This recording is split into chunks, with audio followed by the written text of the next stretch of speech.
Hallelujah. ഞാൻ വീണ്ടും കർത്താവിനെ സ്തോത്രം ചെയ്യുന്നു. നമുക്ക് ഇന്ന് ഈ രാത്രിയിൽ വീണ്ടും നമ്മുടെ പബ്ലിക് മീറ്റിങ്ങിൻ്റെ 3-ാമത്തെ രാത്രിയിലാണ് നമ്മൾ വന്നിരിക്കുന്നത്. ഇന്നത്തെ പഠനം നമ്മൾ എങ്ങനെ വഴി തെറ്റുന്നു എന്ന് നോക്കുകയും അതേപോലെ തന്നെ എങ്ങനെ മടങ്ങി വരാം എന്നുള്ള ചിന്തയുമാണ്. എങ്ങനെ വഴി തെറ്റുന്നു, എങ്ങനെ തെറ്റായ വഴിയിൽ നിന്ന് മടങ്ങി വരാം. എങ്ങനെ വഴി തെറ്റുന്നു എന്നുള്ളത് നിൽക്കുന്നവർക്ക് പോലും ഉള്ളൊരു വാർണിംഗ് ആണ്. അല്ലാതെ വഴി തെറ്റിപ്പോയവർക്ക് മാത്രമല്ല, എങ്ങനെയാണ് വഴി തെറ്റുന്നു എന്നുള്ളതിനെക്കുറിച്ചുള്ള പഠനം ഇപ്പോൾ നിൽക്കുന്നു എന്ന് തോന്നുന്നവർക്കും കൂടെ ഉള്ള ഒരു മുന്നറിയിപ്പായിട്ട് നിങ്ങൾ കണക്കാക്കണം. ഞാൻ തെറ്റിയിട്ടില്ല, ഞാൻ നിൽക്കുകയാണെന്ന് പറഞ്ഞാലും നിൽക്കുകയാണെന്ന് ചിന്തിച്ച പല ആളുകളും വഴി തെറ്റിപ്പോയിട്ടുണ്ട്. അതുകൊണ്ട് അത് നമുക്കുള്ള ഒരു മുന്നറിയിപ്പാണ് എന്നുള്ളത് നമ്മൾ മനസ്സിലാക്കണം. എന്നാൽ അതേപോലെ എങ്ങനെ മടങ്ങി വരാം എന്നുള്ളത് നമ്മൾ പഠിക്കുന്നത്, എങ്ങനെ വഴി തെറ്റുന്നുള്ള വാണിംഗ് ആണെങ്കിൽ എങ്ങനെ മടങ്ങി വരാമെന്ന് പഠിക്കുന്നത് നമുക്കൊരു ആശ്വാസമാണ്. അതുകൊണ്ട് ഇന്നത്തെ പഠനം ഒരു മുന്നറിയിപ്പും ഒരു ആശ്വാസദൂതുമാണ്. ഇത് നമ്മൾ പഠിക്കുന്നത് ഒരു മുന്നറിയിപ്പ് എന്താണ്, വഴി തെറ്റിപ്പോകാനുള്ള സാധ്യതകളെ വിശകലനം ചെയ്യുമ്പോൾ നമ്മൾ വഴി തെറ്റിപ്പോകാതിരിക്കാനുള്ളൊരു മുന്നറിയിപ്പാണ്. എന്നാൽ അതേസമയം മടങ്ങി വരാൻ കഴിയും എന്നുള്ള ദൂത് ഒരു ആശ്വാസ ദൂതായിട്ട് നമ്മൾ കണക്കാക്കേണ്ടത് ഉണ്ട്. അത് നമ്മൾ ഏറ്റെടുക്കണം. നാം ദൈവത്തിൻ്റെ ആടുകളാണ് എന്ന് നമ്മൾ യെശയ്യാപ്രവചനം 53-ാമത്തെ നാം ഒക്കെയും തെറ്റിപ്പോയ ആടുകൾ എന്ന് പറയുമ്പോൾ നമ്മൾ ശരിക്കും ദൈവത്തിൻ്റെ ആടുകളാണ്. അതുകൊണ്ടാണ് തെറ്റിപ്പോയ ആടുകൾ എന്ന് പറയുന്നത്, ഇല്ലേ? സങ്കീർത്തനം 95-ന്റെ 7-ാമത്തെ വാക്യം വായിക്കുമ്പോൾ, അവൻ നമ്മുടെ ദൈവമാകുന്നു, നാമോ അവൻ മേയിക്കുന്ന ജനവും അവൻ്റെ കൈക്കലെ ആടുകളും തന്നെ. അപ്പോൾ ഇസ്രായേൽ മക്കളെക്കുറിച്ച് പ്രവാചകൻ പറയുന്നത്, നമ്മൾ അവൻ്റെ കൈക്കലെ ആടുകളാണ്. നമ്മൾ തെറ്റിപ്പോയി, പക്ഷേ ശരിക്കും നമ്മൾ ആരുടെ ആടാണ്? തെറ്റിപ്പോയാലും ആരുടെ ആടാണ്? ദൈവത്തിൻ്റെ ആടുകളാണ് എന്നുള്ളത് നമ്മൾ മനസ്സിലാക്കണം. യോഹന്നാൻ്റെ സുവിശേഷത്തിലെ കർത്താവ് ഇടയനും ആടും തമ്മിലുള്ള ബന്ധത്തെക്കുറിച്ചൊക്കെ പഠിപ്പിക്കുമ്പോൾ, പ്രത്യേകിച്ച് യോഹന്നാൻ്റെ സുവിശേഷം അതിൻ്റെ 10-ാമത്തെ അധ്യായം അതിൻ്റെ 1-ാമത്തെ വാക്യത്തിൽ തന്നെ നമ്മൾ കാണുന്നത്, ആമേൻ ആമേൻ ഞാൻ നിങ്ങളോട് പറയുന്നു, ആട്ടിൻ തൊഴുത്തിൽ കൂടെ കടക്കാതെ വേറെ വഴിയായി കടക്കുന്നവൻ കള്ളനും കവർച്ചക്കാരനും എന്ന് പറഞ്ഞു തുടങ്ങുന്ന ആ ഭാഗത്ത് യേശു തന്നെക്കുറിച്ച് തന്നെ പറയുന്നത്, ഞാൻ നല്ല ഇടയനാണ്, പിന്നീട് എൻ്റെ ആടുകൾ എൻ്റെ ശബ്ദം കേൾക്കുന്ന ഭാഗം മുഴുവനായിട്ട് നിങ്ങളൊന്ന് പഠിച്ചു നോക്കി അറിയും. എൻ്റെ ആടുകൾ എൻ്റെ ശബ്ദം കേൾക്കുന്നു, അവയെ അത് തിരിച്ചറിയുകയും ചെയ്യുന്നു. അപ്പോൾ ദൈവമക്കളെക്കുറിച്ച് വേദപുസ്തകം പഠിപ്പിക്കുന്നത്, യേശു കർത്താവ് നമുക്ക് ബോധ്യമാക്കി തന്നിരിക്കുന്ന കാര്യം നമ്മൾ അവൻ്റെ ആടുകളാണ് എന്നുള്ളതാണ്. 119-ാം സങ്കീർത്തനത്തിലും വേദപുസ്തകത്തിലെ ഏറ്റവും വലിപ്പമുള്ള സങ്കീർത്തനമാണ്. അതിൻ്റെ ആ സങ്കീർത്തനം 119-ാം സങ്കീർത്തനത്തിൽ നമ്മൾ വായിക്കുമ്പോൾ ആ ആട് എന്നുള്ള സങ്കല്പത്തെക്കുറിച്ച് വളരെ കൃത്യമായിട്ട് ഉള്ള ഒരു സങ്കല്പം അത് നമുക്ക് വ്യക്തമാക്കി തരുന്നതായിട്ട് നമ്മൾ കാണുന്നുണ്ട്. അതിൻ്റെ 176-ാമത്തെ വാക്യം, കാണാതെ പോയ ആടുകളെ പോലെ ഞാൻ തെറ്റിപ്പോയിരുന്നു, അടിയനെ അന്വേഷിക്കണമേ, നിന്റെ കൽപ്പനകളെ ഞാൻ മറക്കുന്നില്ല.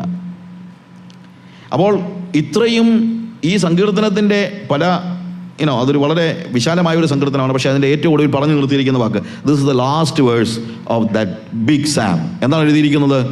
കാണാതെ പോയ ആടുകളെ പോലെ ആടുപോലെ ഞാൻ തെറ്റിപ്പോയിരുന്നു. ഒരു കൺഫെഷനാണ്, കാണാതെ പോയ ആടുപോലെ ഞാൻ തെറ്റിപ്പോയിരുന്നു. അപ്പോൾ യെശയ്യാപ്രവചനം 53-ാം അധ്യായത്തിൻ്റെ 6-ാം വാക്യത്തിലും നാം ഒക്കെയും കാണാതെ പോയ ആടുകളെ പോലെ തെറ്റിപ്പോയിരുന്നു. അപ്പോൾ ഇന്ന് നമ്മൾ നമ്മളുടെ ജീവിതത്തെ ശോധന ചെയ്യുകയും നമ്മൾ ഏതെങ്കിലും രീതിയിൽ തെറ്റിപ്പോയിട്ടുണ്ടെങ്കിൽ മടങ്ങി വരാനുള്ള സന്ദേശം നമ്മൾ ഉൾക്കൊള്ളുകയും നിൽക്കുന്നുവെന്ന് നിങ്ങൾക്ക് തോന്നുന്നുവെങ്കിൽ വീണു പോകാതെ ഇരിക്കാൻ നമ്മളെ തന്നെ ഉറപ്പിച്ചു നിർത്തുകയും അവൻ്റെ ആട് എന്നുള്ള ബോധ്യത്തിലേക്ക് നമ്മൾ കടന്നു വരികയും ചെയ്യേണ്ട കാര്യത്തെക്കുറിച്ചാണ് ഞാൻ പറയുന്നത്. ഈ ആടുകളുടെ ഒരു പ്രത്യേകതയുണ്ട്. ആട് വിടയനും തമ്മിലുള്ള ബന്ധത്തെക്കുറിച്ച് പറയുമ്പോൾ, ഈ കന്നുകാലിക്കൂട്ടങ്ങളെ മേയിച്ചു കൊണ്ട് പോകുമ്പോൾ നിങ്ങൾ ആലോചിക്കണം, ഈ ആട് ഒഴികെയുള്ള മറ്റ് കന്നുകാലികൾ, എരുമയും പോത്തും പശുവും എല്ലാം നമ്മൾ ഒരാളെ മേയിച്ചുകൊണ്ട് പോകുമ്പോഴത്തേക്ക് അതിൻ്റെ പുറകിൽ നിന്ന് അടിച്ചുകൊണ്ടാണ് പോകുന്നത്. ശ്രദ്ധിച്ചു കാണും. നിങ്ങൾ കണ്ടുണ്ടോ പശുവിനെ മേയിച്ചുകൊണ്ട് പോകുന്ന ആൾ ആരെങ്കിലും മുന്നേ പോയിട്ട് പശു എല്ലാം കൂടെ പുറകെ ഇങ്ങനെ പതിയെ നടന്നു പോകുന്നത് കണ്ടിട്ടുണ്ടോ? ഇല്ല. അത് കന്നുകാലികളുടെ പ്രശ്നം അതാണ്. കന്നുകാലിയെ പുറകിൽ നിന്ന് അടിച്ചുകൊണ്ട് കൊണ്ടുപോകണം. എന്നാൽ ആടിനെ മേയിക്കുമ്പോൾ ഇടയൻ ആടിൻ്റെ പുറകിൽ നടക്കുകയല്ല. എന്താ സംഭവിക്കുന്നത്? ഇടയൻ മുന്നിൽ നടന്ന് ആടുകൾ അവനെ അനുഗമിക്കുകയാണ്. ഇതാണ് സ്വാഭാവികമായി നടക്കേണ്ട കാര്യം ഇതാണ്. അതുകൊണ്ട് ആട്ടിൻകൂട്ടത്തിൽ ഇടയൻ മുന്നിൽ നടന്ന് അവയെ നയിക്കുകയാണ്. എന്നാൽ കന്നാലിക്കൂട്ടത്തിൽ ശരിക്കും പറഞ്ഞു കഴിഞ്ഞാൽ പുറകിൽ നിന്ന് അടിച്ചു തെളിക്കുകയാണ്. മുന്നിൽ നിന്ന് നയിക്കുന്ന ഒരു കാര്യമല്ല നമ്മളവിടെ കാണുന്നത്. നമ്മൾ ആടുകളാണെന്ന് പറയുമ്പോൾ നമ്മളെ പുറകിൽ നിന്ന് അടിച്ചുകൊണ്ട് പോകുന്നെന്നുള്ളൊരു ചിന്തയല്ല നമുക്കുണ്ടാകേണ്ടത്. എന്താണ്? ഇടയൻ നമ്മുടെ മുന്നിലാണ്.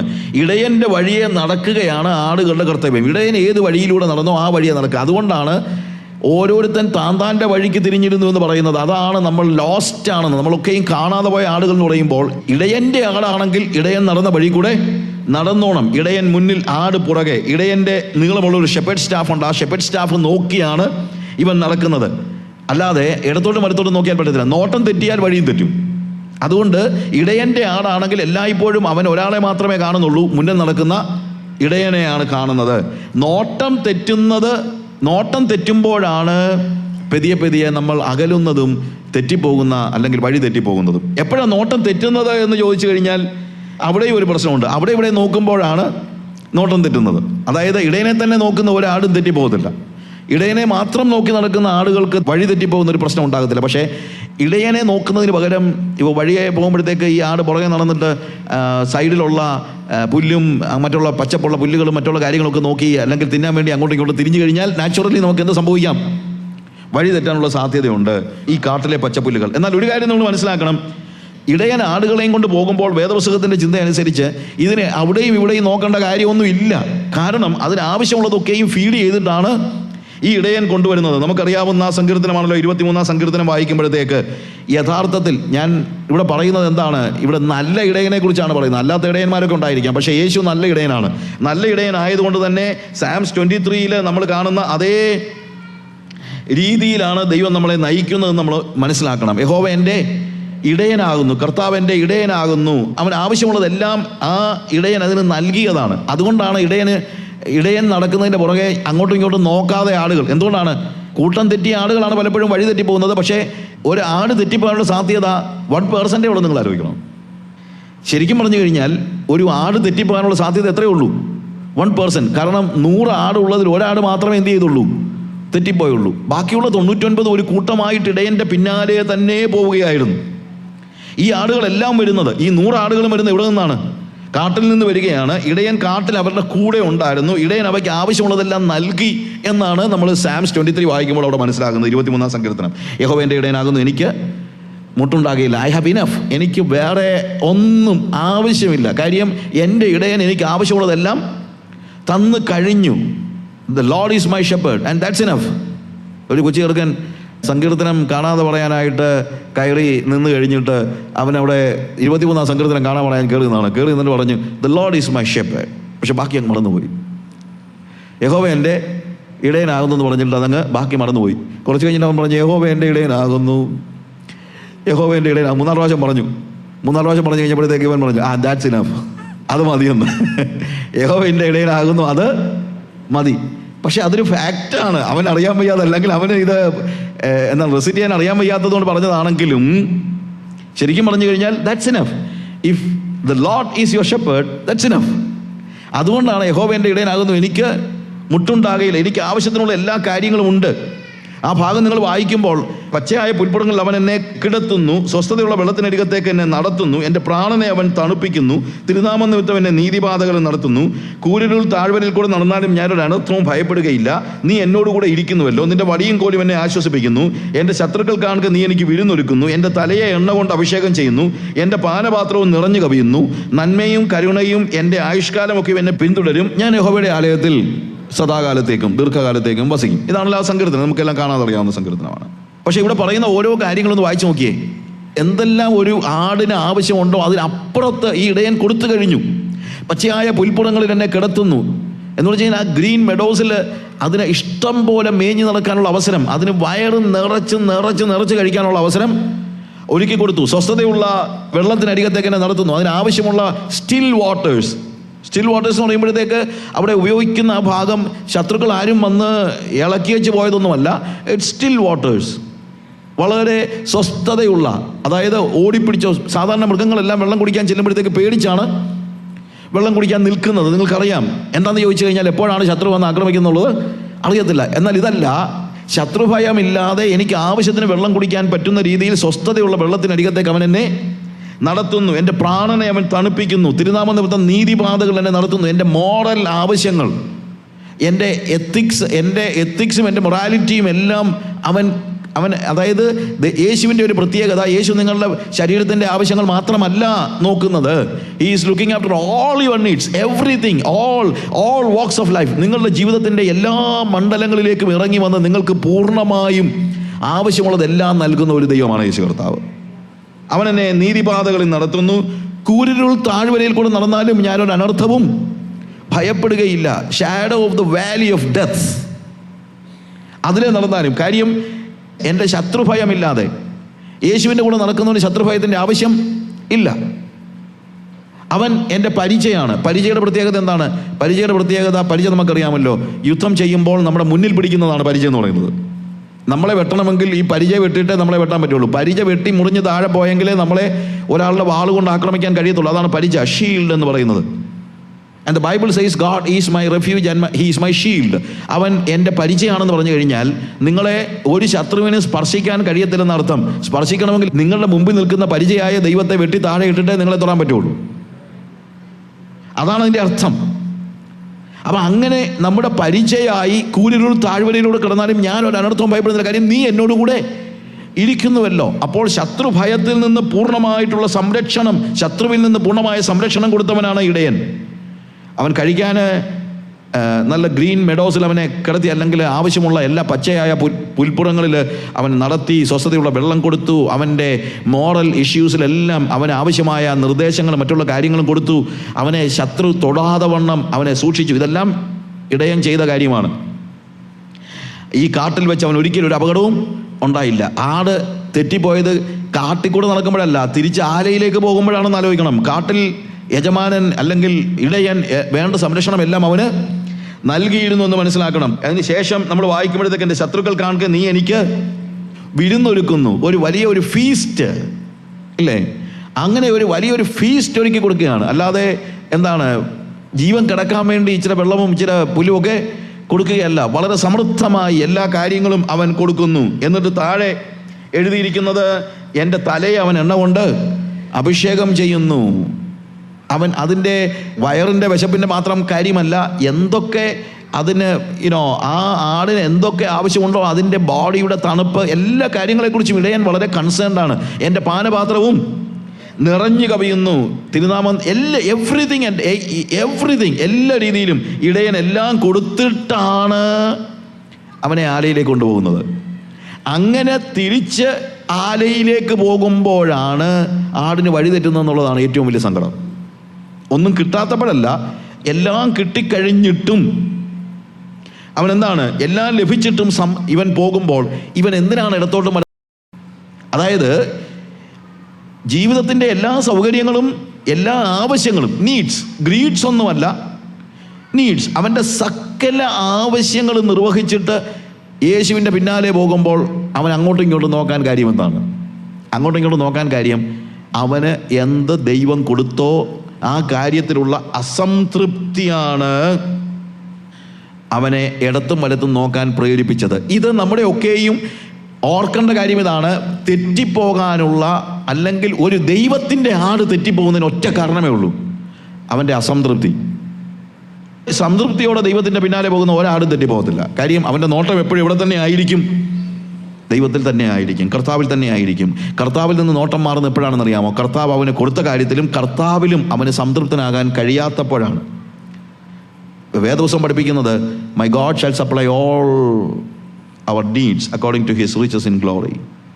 നമ്മുടെ സകല നീഡ്സും നമ്മുടെ സകല ആവശ്യങ്ങളും അവൻ നമുക്ക് വേണ്ടി നിർവഹിച്ചു തരും. പക്ഷേ ഗ്രീഡ്സ് ഒന്നും തരുന്നില്ല. പക്ഷേ എല്ലാവർക്കും ദൈവം അവരുടെ നീഡ്സ് കൊടുത്തിട്ടുണ്ട് എന്നാണ് ഞാൻ വിശ്വസിക്കുന്നത്. എനിക്ക് ആവശ്യമുള്ളത് എന്താണോ അത് കർത്താവ് എനിക്ക് തന്നിട്ടുണ്ട്. എനിക്ക് ആവശ്യമുള്ളത് എന്താണെന്നുള്ളത് കർത്താവിനാണ് അറിയാവുന്നതും, എനിക്കല്ല. പലപ്പോഴും നമ്മൾ പ്രാർത്ഥിക്കുന്ന നോക്കിയാണല്ലോ, നമ്മുടെ ആവശ്യങ്ങൾക്ക് വേണ്ടിയൊന്നുമല്ല നമ്മൾ പ്രാർത്ഥിക്കുന്നത്, നമ്മുടെ അത്യാഗ്രഹങ്ങൾക്ക് വേണ്ടിയാണ് നമ്മൾ പ്രാർത്ഥിക്കുന്നത്. നമ്മുടെ ആവശ്യങ്ങൾക്ക് വേണ്ടി അങ്ങനെ കരഞ്ഞു കൂവി പ്രാർത്ഥിക്കുകയോ 3 ദിവസമോ 16 ദിവസമോ ഉപവാസം എടുക്കേണ്ട കാര്യമൊന്നുമില്ല. നമ്മുടെ ആവശ്യങ്ങളെ സ്തോത്രത്തോടു കൂടെ അറിയിച്ചാൽ മതി എന്നാണ് വേദപുസ്തകം പഠിപ്പിക്കുന്നത്. ഉപവാസം എടുക്കണം, അത് വേറെ. എന്തിനാണെന്നറിയാമോ? ഉപവാസം എടുക്കുന്നത് എൻ്റെ സ്പിരിച്വൽ ഡിസിപ്ലിനാണ്. ദൈവവുമായിട്ടുള്ള എൻ്റെ റിലേഷനിൽ എനിക്ക് എന്താണ്, ഏതെങ്കിലും നിലയിൽ ഒരു കുറവുണ്ടെന്ന് തോന്നിക്കഴിഞ്ഞാൽ ആ റിലേഷനിലേക്ക് മടങ്ങി വരാനായിട്ട് ഞാൻ ഉപവാസം കൊടുക്കണം. എനിക്ക് രൂപാന്തരം ഉണ്ടാകാൻ എനിക്ക് ഉപവാസം കൊടുക്കണം, ഞാൻ ഉപവാസം കൊടുക്കണം. ഈ ഉപവാസവും പ്രാർത്ഥനയും ഒക്കെ രൂപാന്തരപ്പെടുത്തുന്നത് എന്നെയാണ്, ദൈവത്തെ അല്ല. നിങ്ങൾ ചിന്തിക്കരുത് നിങ്ങൾ പ്രാർത്ഥിച്ചാലും ഉപവസിച്ചാലും ദൈവത്തിന് വ്യത്യാസം ഉണ്ടാകുമെന്ന്. വേദപുസ്തകം പഠിപ്പിക്കുന്നത് അവൻ ഗതിഭേദത്താലുള്ള ആച്ഛാദനങ്ങൾ ഇല്ലാത്തവനാണ്. He is an unchanging God. നിങ്ങളുടെ പ്രാർത്ഥന ദൈവത്തെ വ്യത്യാസപ്പെടുത്തത്തില്ല, പക്ഷേ നിങ്ങളുടെ പ്രാർത്ഥന നിങ്ങളെ വ്യത്യാസപ്പെടുത്തും. അങ്ങനെ നിങ്ങൾ വ്യത്യാസപ്പെടുമ്പോൾ ഒരു പക്ഷേ ദൈവം ഇപ്പം നമ്മുടെ പിള്ളേരൊക്കെ ആണെങ്കിൽ അവർ മെച്യൂരിറ്റിയിലേക്ക് വളരുമ്പോഴേ നമുക്ക് എന്ത് ചെയ്യാൻ പറ്റുള്ളൂ, പല കാര്യങ്ങളും അവർക്ക് കൊടുക്കാൻ കഴിയത്തുള്ളൂ. ദൈവം നിങ്ങൾക്ക് തരണമെന്ന് ആഗ്രഹിക്കുന്ന പല കാര്യങ്ങളും ദൈവം തരാതിരിക്കുന്നതിനെന്നറിയാമോ? അത് ഉപയോഗിക്കാൻ നിങ്ങൾക്ക് അറിയാൻ വയ്യാത്തതുകൊണ്ടാണ്. അതുകൊണ്ട് പ്രാർത്ഥിക്കുമ്പോൾ നമ്മൾ എന്താണ് പ്രാർത്ഥിക്കുമ്പോൾ എങ്ങനെയാണ് നമ്മൾ മച്യൂർ ആകുന്നത്? നമ്മൾ പ്രാർത്ഥിക്കുമ്പോൾ മച്യൂർ ആകുന്നത് നമ്മൾ സ്പെൻഡ് ചെയ്യുന്ന ടൈമിൻ്റെ പ്രത്യേകത കൊണ്ടൊന്നുമല്ല. When you pray you are living with God, you are being with God. പ്രാർത്ഥിക്കുമ്പോൾ നമ്മൾ കർത്താവിൻ്റെ കൂടെയാണ്. മദാം ഗിയോണിൻ്റെ ഒരു ബുക്കുണ്ട്, പ്രാർത്ഥനയെക്കുറിച്ച് അവരെഴുതിയ ഒരു ബുക്കുണ്ട്, എക്സ്പീരിയൻസിങ് ഗാഡ് ത്രൂ പ്രെയർ എന്ന് പറഞ്ഞ്. മാഡം ഗിയോണിൻ്റെ ചില പുസ്തകങ്ങളൊക്കെ താഴെ അവൈലബിൾ ആണ്. മാഡം ഗിയോണിൻ്റെ പുസ്തകങ്ങൾ വളരെ നിങ്ങൾ നൂറ്റാണ്ടുകൾക്ക് മുമ്പ് ജീവിച്ചിരുന്ന വിശുദ്ധയായ ഒരു സ്ത്രീയാണ്. അവരുടെ ജീവിതത്തിൽ കർത്താവ് ഇടപെട്ടതായ കാര്യങ്ങളൊക്കെ വളരെ നിങ്ങൾ ശരിക്കും ഒന്ന് വായിച്ച് നോക്കണം, ആ കാര്യങ്ങൾ മനസ്സിലാക്കണം. അവരുടെ ബയോഗ്രഫി നിങ്ങൾക്ക് അവൈലബിൾ ആണ് താഴെ. അപ്പോൾ ഈ മാഡം ഗിയോൺ എഴുതിയത് എക്സ്പീരിയൻസിങ് ഗാഡ് ത്രൂ പ്രെയർ എന്ന് പറയുന്ന പുസ്തകത്തിനകത്ത് ദൈവത്തെ എൻ്റെ പ്രാർത്ഥനയിലൂടെ ഞാൻ ദൈവത്തെ അനുഭവിക്കുന്ന കാര്യം അതാണ് അത് പറയുന്നത്. അവർ പറയുന്നത് ഞാൻ എൻ്റെ പ്രാർത്ഥന, നമ്മളൊക്കെ ലിസ്റ്റ് വെച്ച് പ്രാർത്ഥിക്കുന്നവരാണല്ലോ. ലിസ്റ്റ് വെച്ച് പ്രാർത്ഥിക്കുന്നത് തെറ്റൊന്നും ഞാൻ പറയുന്നൊന്നുമല്ല. പക്ഷേ ലിസ്റ്റ് വെച്ച് പ്രാർത്ഥിക്കുമ്പോൾ ഉള്ള ഒരു പ്രശ്നം എന്ന് വെച്ച് കഴിഞ്ഞാൽ ആ ലിസ്റ്റിലുള്ള പ്രാർത്ഥന നടന്ന് അതിൻ്റെ ഉത്തരം കിട്ടിക്കഴിയുമ്പോഴേ നിങ്ങൾക്കൊരു മനസ്സമാധാനം ഉണ്ടാകത്തുള്ളൂ. എന്നാൽ മാഡം ഗിയോൺ പറയുന്നത് ഞാൻ പ്രാർത്ഥിച്ച് എണീക്കുമ്പോൾ തന്നെ എനിക്ക് സംതൃപ്തി കിട്ടിക്കഴിഞ്ഞെന്ന കാര്യം. ഞാൻ പ്രാർത്ഥിക്കുന്നത് തന്നെ ദൈവത്തെ എക്സ്പീരിയൻസ് ചെയ്യാനാണ്. എൻ്റെ പ്രാർത്ഥനയിൽ ഞാൻ ദൈവത്തെ അനുഭവിക്കുന്നു. അതുകൊണ്ട് എൻ്റെ പ്രാർത്ഥന അതിൽ തന്നെ ഞാൻ സന്തുഷ്ടയാണ്, കണ്ടൻ്റാണ്, സംതൃപ്തമാണ്. അതായത് എൻ്റെ പ്രാർത്ഥന കഴിഞ്ഞിട്ട് അത് ഉത്തരം തരുമോ കിട്ടുമോ എന്നൊന്നും ഞാൻ നോക്കിയിരിക്കുന്ന പോലുമില്ല. അതിൻ്റെ ആവശ്യമില്ല. കാര്യം എൻ്റെ ആവശ്യങ്ങൾ ഞാൻ സ്തോത്രത്തോടുകൂടെ കർത്താവിനെ അറിയിച്ചു, അത്രയേ ഉള്ളൂ. ബാക്കിയുള്ള കാര്യം ചെയ്യേണ്ടത് ആരാണ്? ദൈവം ചെയ്തോളും, അതിൻ്റെ സമയത്ത് ചെയ്തോളും. നിങ്ങൾ അതിനെക്കുറിച്ച് ചെയ്യുമോ എന്നുള്ള ചിന്തയോടുകൂടി ഇരുന്ന് കഴിഞ്ഞാൽ നിങ്ങൾ വിശ്വാസത്തോടെ അല്ല പ്രാർത്ഥിക്കുന്ന അതിൻ്റെ അർത്ഥം. പ്രാർത്ഥനയെക്കുറിച്ച് തന്നെ ഞാൻ 14 മണിക്കൂർ ക്ലാസ് എടുത്തിട്ടുണ്ട്. ഞാൻ പറഞ്ഞതെന്ന് വെച്ച് കഴിഞ്ഞാൽ നമ്മൾ മനസ്സിലാക്കണം എന്താണ് പ്രാർത്ഥന എന്നുള്ള വേദോസ്തത്തിൻ്റെ അർത്ഥത്തിൽ നമ്മൾ ഗ്രഹിക്കണം. നമ്മുടെ നീഡ്സ് എല്ലാം തരാനായിട്ട് കർത്താവ് തരും. എന്ത് കാര്യങ്ങളും നമ്മുടെ ഗ്രീഡ്സ് തരുമെന്നല്ല, നമ്മുടെ അത്യാഗ്രഹങ്ങൾ. ഇസ്രായേൽ മക്കളുടെ ഒരു പ്രത്യേകത ഉണ്ടല്ലോ. ഇസ്രായേൽ മക്കൾ ഞാൻ കണ്ട ഏറ്റവും വലിയ പ്രോബ്ലം എന്ന് പറയുന്നത് അവർ ഡിസ്കണ്ടൻ്റ് ആയിരുന്നു, അവർ അസംതൃപ്തരായിരുന്നു. അവർക്ക് എന്തോ കിട്ടിയാലും പോരാ.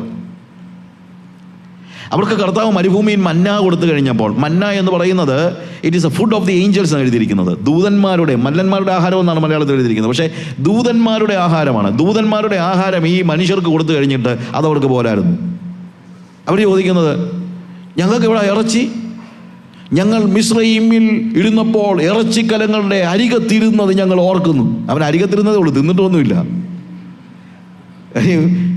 ഈജിപ്ഷ്യൻസ് അവന് ഇറച്ചി ഉണ്ടാക്കാൻ ഇവനെ ഉപയോഗിച്ച് കാണും, അത്രയൊക്കെ ഉള്ളൂ. ഇവന്മാർ പിന്നെ ഇറച്ചിയിൽ നിന്നുണ്ടല്ലോ ഈ അടിമകളെല്ലാം അവിടെ കിടന്ന് നോക്ക്.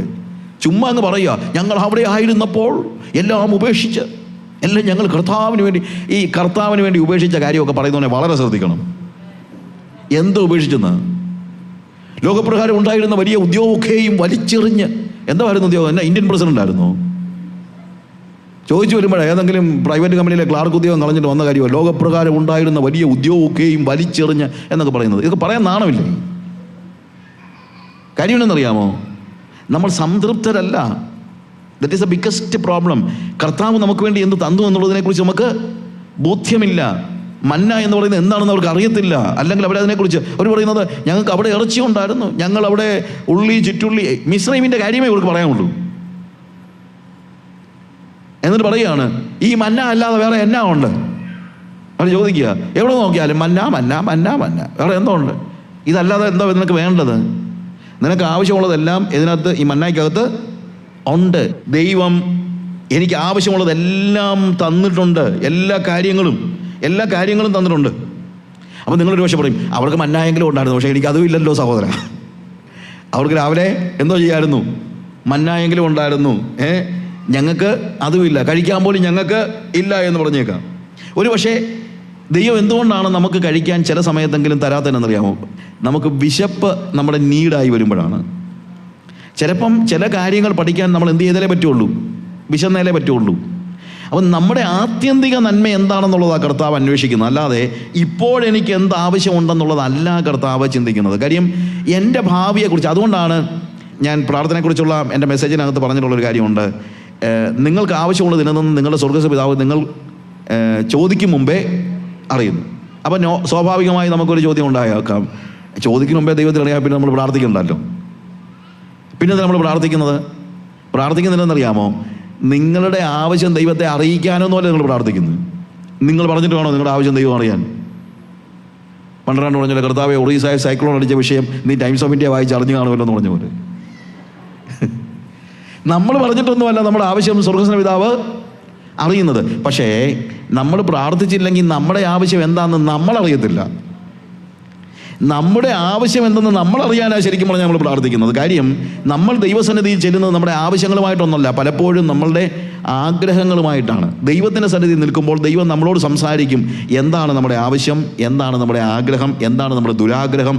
ഇതൊക്കെ ദൈവ സാന്നിധ്യത്തിലിരിക്കുമ്പോൾ മാത്രമേ നമുക്ക് വേർതിരിച്ചറിയാനായിട്ട് കഴിയത്തുള്ളൂ. അതുകൊണ്ട് ചിലപ്പോൾ വിശപ്പ് നമ്മുടെ ആവശ്യമായിരിക്കാം. വിശപ്പാണ് എൻ്റെ ആവശ്യമെങ്കിൽ ഞാൻ ഭക്ഷണം കഴിച്ചിട്ട് അർത്ഥമില്ല. ദൈവം എല്ലാവർക്കും അവർക്ക് ആവശ്യമുള്ളത് കൊടുക്കുന്നു എന്ന് ഞാൻ പൂർണ്ണമായി വിശ്വസിക്കുന്നു. ഞാനൊരു ചോദ്യം നിങ്ങളോട് ചോദിക്കാം. ധനവാന്റെയും ലാസറിൻ്റെയും കഥ നിങ്ങൾക്കറിയാമല്ലോ. ലാസർ എത്രമാത്രം കഷ്ടപ്പെട്ടാണ് ജീവിച്ചതെന്നും അവന് ഭക്ഷണം കിട്ടാൻ എന്തുമാത്രം പ്രയാസമായിരുന്നെന്നും നായ്ക്കളോടുകൂടെ ഭക്ഷണം പങ്കിട്ടവനായ ആ ലാസറിന് ആവശ്യമുണ്ടായിരുന്നതൊക്കെ ദൈവം കൊടുത്തിരുന്നോ? Tell me. ദരിദ്രനായ ഭിക്ഷാടനം നടത്തുന്ന, ദേഹം മുഴുവൻ വ്രണങ്ങൾ കൊണ്ട് നിറഞ്ഞിരുന്ന പട്ടി വന്ന് നക്കുകയാണ്. The dogs were licking his boils. അങ്ങനെയുള്ള ലാസറിന് ആവശ്യമുള്ളത് ദൈവം കൊടുത്തിരുന്നോ? എല്ലാവരും പറയുന്നല്ലോ, my God shall supply all our needs. ലാസറിന് കിട്ടിയായിരുന്നോ അവന് ആവശ്യമുള്ളത്? എന്തായാലും ഒന്നും മിണ്ടാതെ. യെസ്, ലാസറിന് ആവശ്യമുള്ളത് ദൈവം ലാസറിന് കൊടുത്തിരുന്നു. ഞാൻ പറഞ്ഞ മനസ്സിലായോ? അതുകൊണ്ടാണ് അവനങ്ങ് സ്വർഗത്തിൽ ചെന്നത്. കാര്യം ആത്യന്തികമായി അബ്രഹാമിൻ്റെ മടിയിലേക്ക് അവനെ ഉയർത്തിക്കൊണ്ട് പോകണമെങ്കിൽ അവൻ എങ്ങനെ ഇവിടെ ജീവിക്കണം എന്നുള്ളത് അവനറിയാവുന്നതിനേക്കാൾ കൂടുതൽ ദൈവത്തിന് അറിയാമായിരുന്നത് കൊണ്ട് ആ സാഹചര്യത്തിലൂടെയാണ് ദൈവം അവനെ നയിച്ചത്. നിങ്ങളുടെ ജീവിതത്തിൽ വിശപ്പ് അനുഭവിക്കുന്നെങ്കിൽ തീർച്ചയായും നിങ്ങൾക്ക് വിശക്കുന്നെന്ന് കർത്താവിനോട് പറഞ്ഞാൽ കർത്താവ് തല്ലിക്കൊല്ലത്തൊന്നുമില്ല. കാര്യം നിങ്ങളുടെ അപ്പനല്ലേ, നിങ്ങൾക്ക് എന്ത് വേണമെങ്കിലും പറയാം, ഒരു പ്രശ്നമില്ല. നമ്മുടെ ആഗ്രഹങ്ങളുമായിട്ട് ദൈവസന്നിധി ചെന്നാലും ദൈവം തല്ലിക്കൊല്ലത്തൊന്നുമില്ല കേട്ടോ. അതാരും പേടിക്കൊന്നും വേണ്ട. നിങ്ങൾക്കൊരു കാറ് വേണമെന്ന് അങ്ങ് ആഗ്രഹം ഉണ്ടെങ്കിൽ പോയി അങ്ങ് പറഞ്ഞു, കർത്താവ് എനിക്കൊരു കാറ് വേണമെന്ന് ആഗ്രഹം തോന്നുന്നുണ്ട്, പറയാതിരിക്കൊന്നും വേണ്ട. പക്ഷേ കാറ് വേണോ വേണ്ട എന്ന് തീരുമാനിക്കുന്നത് ആരായിരിക്കും? ദൈവമായിരിക്കും. കാര്യം കാറ് കിട്ടിക്കഴിഞ്ഞ് വല്ലയിടത്തും ഇടിച്ചാകുന്നതിനേക്കാളും നല്ലതല്ലേ കാറ് കിട്ടാതിരിക്കുന്നത്. നമുക്കുള്ള പല നന്മകളെന്ന് നമ്മൾ ചിന്തിക്കുന്ന കാര്യങ്ങളും കർത്താവ് നമുക്ക് നൽകാത്തത് ആത്യന്തികമായി അത് ഒരു വലിയ ദുരന്തത്തിലേക്ക് നമ്മളെ കൊണ്ട് ചാടിക്കാതിരിക്കാൻ വേണ്ടിയാണ്. അതുകൊണ്ട് കാറ് കിട്ടിയവരെല്ലാം ഇടിച്ചാകാനൊന്നുമല്ല. കാറ് നിങ്ങൾക്ക് നീഡാകുന്ന സമയത്ത് കർത്താവ് നിങ്ങൾക്ക് കാറ് തരും. വീട് നിങ്ങൾക്കൊരു നീഡാകുന്ന സമയത്ത് കർത്താവ് നിങ്ങൾക്ക് വീട് തരും. നിങ്ങളുടെ സമയത്തല്ല ദൈവം പ്രവർത്തിക്കുന്നത്, ദൈവത്തിൻ്റെ സമയത്താണ് ദൈവം പ്രവർത്തിക്കുന്നത് എന്നുള്ളത് നിങ്ങൾ ഓർത്തിരിക്കണം. അതുകൊണ്ട് നിങ്ങൾക്ക് ദൈവം ഇന്ന് തന്നിരിക്കുന്ന കാര്യത്തിൽ സംതൃപ്തി. ഞാൻ ഒത്തിരി സ്ഥലങ്ങളിൽ പറഞ്ഞിട്ടുള്ള ഒരു കാര്യമുണ്ട്. വേദപുസ്തകത്തിൻ്റെ സ്വർണ്ണവാക്യം ഏതാണെന്ന് ചോദിച്ചു കഴിഞ്ഞാൽ ഓരോരുത്തർക്കും ഓരോ വാക്യമായിരിക്കും. പക്ഷേ എന്നോട് ചോദിച്ചാൽ ഞാൻ പറയും 1 തിമോത്തിയോസിൻ്റെ ലേഖനം 6-ാം അധ്യായത്തിൻ്റെ 6-ാം വാക്യത്തിൽ അവിടെ എഴുതിയിരിക്കുന്നു. മലയാളത്തിൽ ഇച്ചിരി വ്യത്യാസം എഴുതിയിട്ടുണ്ട്. അലംഭാവത്തോടു കൂടിയ ഭക്തി വളരെ ആദായമാകുന്നു. പക്ഷേ കറക്റ്റായിട്ടുള്ള അർത്ഥം അലംഭാവം എന്ന് പറയുമ്പോഴത്തേക്ക് നമ്മുടെ മനസ്സിലാവും അവനൊരു അലംഭാവി എന്ന് പറയും. അലംഭാവം എന്ന് പറയുന്നത് സംതൃപ്തി എന്നാണ്. സംതൃപ്തിയോടുകൂടിയ ഭക്തി വളരെയേറെ വിലയേറിയതാണ്. ആദായ സൂത്രമാകുന്നതല്ല. ചിലർ ഭക്തി ആദായ സൂത്രമെന്ന് ചിന്തിക്കുന്നു, എന്നാൽ അലംഭാവത്തോടു കൂടിയ ഭക്തി വളരെ ആദായമാകുന്നു. അതൊരു പോസിറ്റീവ് വേർഡാണ്. അലംഭാവത്തോടു കൂടിയ ഭക്തി വളരെ ആദായമാകുന്നു. നമ്മൾ പലപ്പോഴും ചിന്തിക്കുന്നത് അലംഭാവത്തോടുകൂടിയ ഭക്തിയാണ് എല്ലാ ആദായം ഉണ്ടാക്കാനുള്ള മാർഗം. അങ്ങനല്ല അവിടെ എഴുതിയിരിക്കുന്നത്. അതൊരു വലിയ religion with containment is of great value. You understand? അതിൻ്റെ ഡിഫറൻസ് മനസ്സിലാക്കണം. കാര്യം സംതൃപ്തിയാണ് ജീവിതത്തിലെ ഏറ്റവും പ്രധാനപ്പെട്ട കാര്യം എന്നുള്ളത് നമ്മൾ മനസ്സിലാക്കണം. ദൈവം എനിക്ക് തന്ന കാര്യത്തിൽ, ദൈവം എനിക്ക് തരുന്നതിനകത്ത് ഞാൻ സംതൃപ്തനാണ്. എനിക്ക് ആരോടും അസൂയോ ഒന്നും ഉണ്ടായിട്ട് വലിയ കാര്യമൊന്നുമില്ല. എന്തുകൊണ്ട് അസൂയ ഉണ്ടാകുന്നത്? എപ്പോഴും നമ്മൾ മുകളിലുള്ളവരുമായിട്ടാണ് നമ്മളെ താരതമ്യം ചെയ്യുന്നത്. നിങ്ങൾ താഴെയുള്ളവരോടൊന്ന് ചിന്തിച്ച് നോക്ക്. ഇംഗ്ലീഷിൽ ഒരു കവിത ഇങ്ങനെ പറയുന്നുണ്ട്, I was complaining about my shoes until I saw a man with no legs. കാലുകളില്ലാത്ത ഒരാളെ കാണുന്നത് വരെയും ഞാൻ എൻ്റെ ഷൂവിന് വേണ്ടി പരാതി പറഞ്ഞുകൊണ്ടിരുന്നു. നമ്മൾ എപ്പോഴും മുകളിലുള്ള ആളുകളെ നോക്കിയാണ് നമ്മൾ. അത് പിശാചിൻ്റെ ഒരു തന്ത്രമാണ്. എന്ത്? എപ്പോഴും മുകളിലുള്ള എന്ന് ഞാൻ ഉദ്ദേശിക്കുന്നത് അത് മുകളിലൊന്നും അല്ല, നമ്മുടെ നോട്ടത്തിൽ മുകളിലുള്ള. അപ്പോഴാണ് പിശാച് വന്നിട്ട് ഈ അസംതൃപ്തിയുള്ള ആളുകൾക്ക് ഈ സജഷൻസ് കൊടുക്കുന്നത്. എന്തുകൊണ്ടാണ് മുകളിലുള്ളത് എന്ന് ഞാൻ പറയാൻ കാര്യം, മുകളിലുള്ളതായതുകൊണ്ടല്ല. നിങ്ങൾ ആലോചിച്ച് കഴിഞ്ഞാൽ ഒരു കാര്യം മനസ്സിലാകും. ഇങ്ങനെ നിങ്ങൾക്ക് ഉപരിയായി ജീവിക്കുന്ന പല ആളുകളും പല കാര്യങ്ങളിൽ കോംപ്രമൈസ് ചെയ്തിട്ടാണ് ആ രീതിയിൽ ജീവിക്കുന്നത്.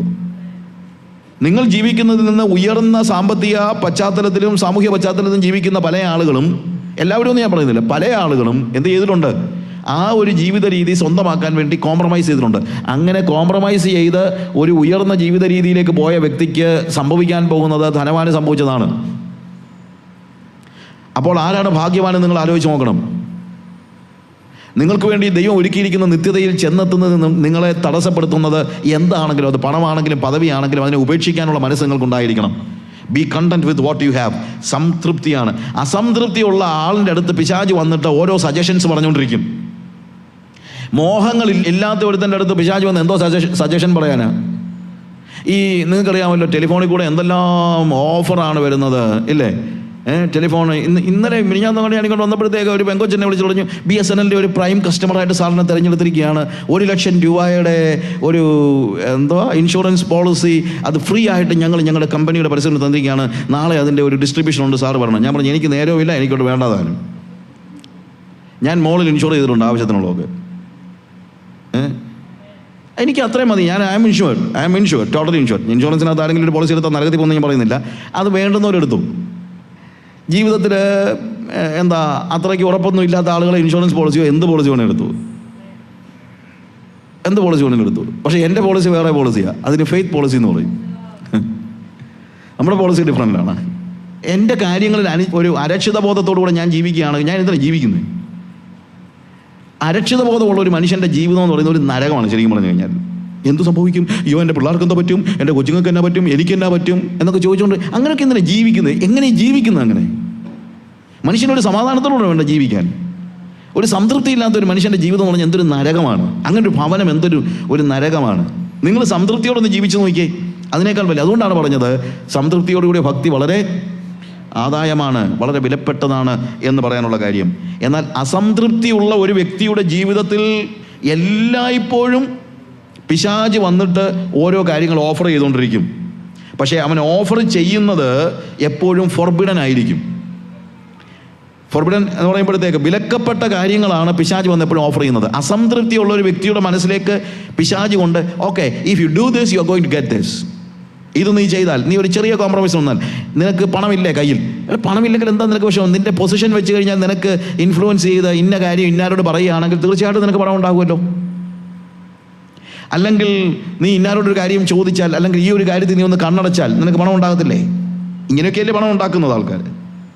മാനമര്യാദയ്ക്കല്ലല്ലോ അമിതമായ പണം ഉണ്ടാകുന്നത്. തീർച്ചയായും അന്യായമായ വഴിയിലൂടെയാണ്, അതിനകത്ത് യാതൊരു സംശയമില്ല. അമിതമായ പണം ഉണ്ടാകുന്നത് എപ്പോഴും അന്യായമായ വഴിയിലൂടെയാണ് എന്നുള്ളതിന് യാതൊരു സംശയമില്ല. അപ്പോൾ അത് കൊണ്ടുതരുന്നത് ഒരിക്കലും ദൈവമാണെന്ന് നിങ്ങൾ ചിന്തിക്കരുത്. ദൈവം കൊണ്ടുതരുന്നതാണെങ്കിൽ അത് നിങ്ങളുടെ മനസ്സിനെ ബാധിക്കത്തുമില്ല. പണം ഒരിക്കലും നിങ്ങളുടെ മനസ്സിനെ ബാധിക്കത്തില്ല. ഞാൻ പലപ്പോഴും ഓർപ്പിച്ചിട്ടുള്ള കാര്യമുണ്ട്. ഇയ്യോബ് എല്ലാം നഷ്ടപ്പെട്ടപ്പോൾ പറഞ്ഞു, യഹോവ തന്നു, യഹോവ എടുത്തു, അവൻ്റെ നാമം വാഴ്ത്തപ്പെടുമാറാകട്ടെ. യഹോവ തന്നു, ആരെടുത്തു? പിശാചല്ല എടുത്തത്.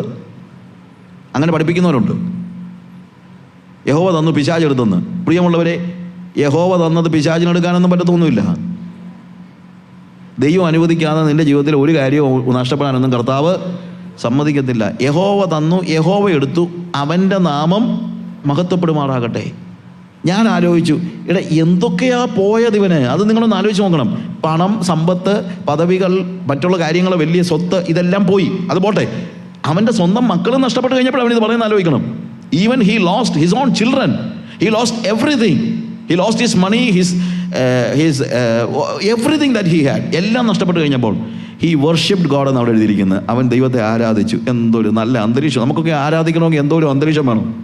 ഇവൻ ആരാധിക്കാൻ പറ്റിയ അന്തരീക്ഷം കണ്ടോ?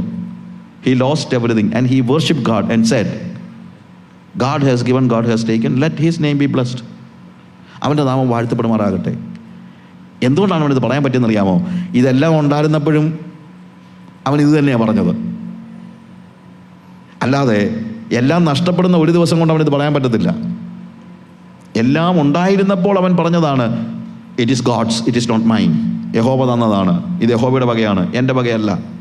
അവൻ എടുത്തുകൊണ്ട് പോയി എനിക്കൊരു പ്രയാസവുമില്ല. നഗ്നനായി ഞാൻ ലോകത്തിലേക്ക് വന്നു, നഗ്നനായി തന്നെ ഞാൻ മടങ്ങിപ്പോകും. അതൊരു റെസൊല്യൂഷനാണ്, അല്ലാതെ ഒരു നിരാശയുടെ വാക്കൊന്നുമല്ല. നഗ്നനായി ഞാൻ ലോകത്തിൽ വന്നു, നഗ്നനായി തന്നെ പോകേണ്ടി വരുമല്ലോ എന്നല്ല പറയുന്നത്. നമ്മളൊക്കെ അങ്ങനെയാണ്. നഗ്നനായി ഞാൻ ലോകത്തിലേക്ക് വന്നു, ഞാൻ പോകുന്നത് നഗ്നനായി തന്നെ ആയിരിക്കും, ഒരു സാധനവും എൻ്റെ ദേഹത്ത് പറ്റിപ്പിടിക്കാൻ ഞാൻ അനുവദിക്കത്തില്ലെന്നാണ് ഇയ്യോബ് പറയുന്നത്. അതാണ് ശരിക്കുമുള്ള ക്രിസ്ത്യാനിറ്റി, അതാണ് സ്പിരിച്വാലിറ്റി എന്ന് പറയുന്നത്.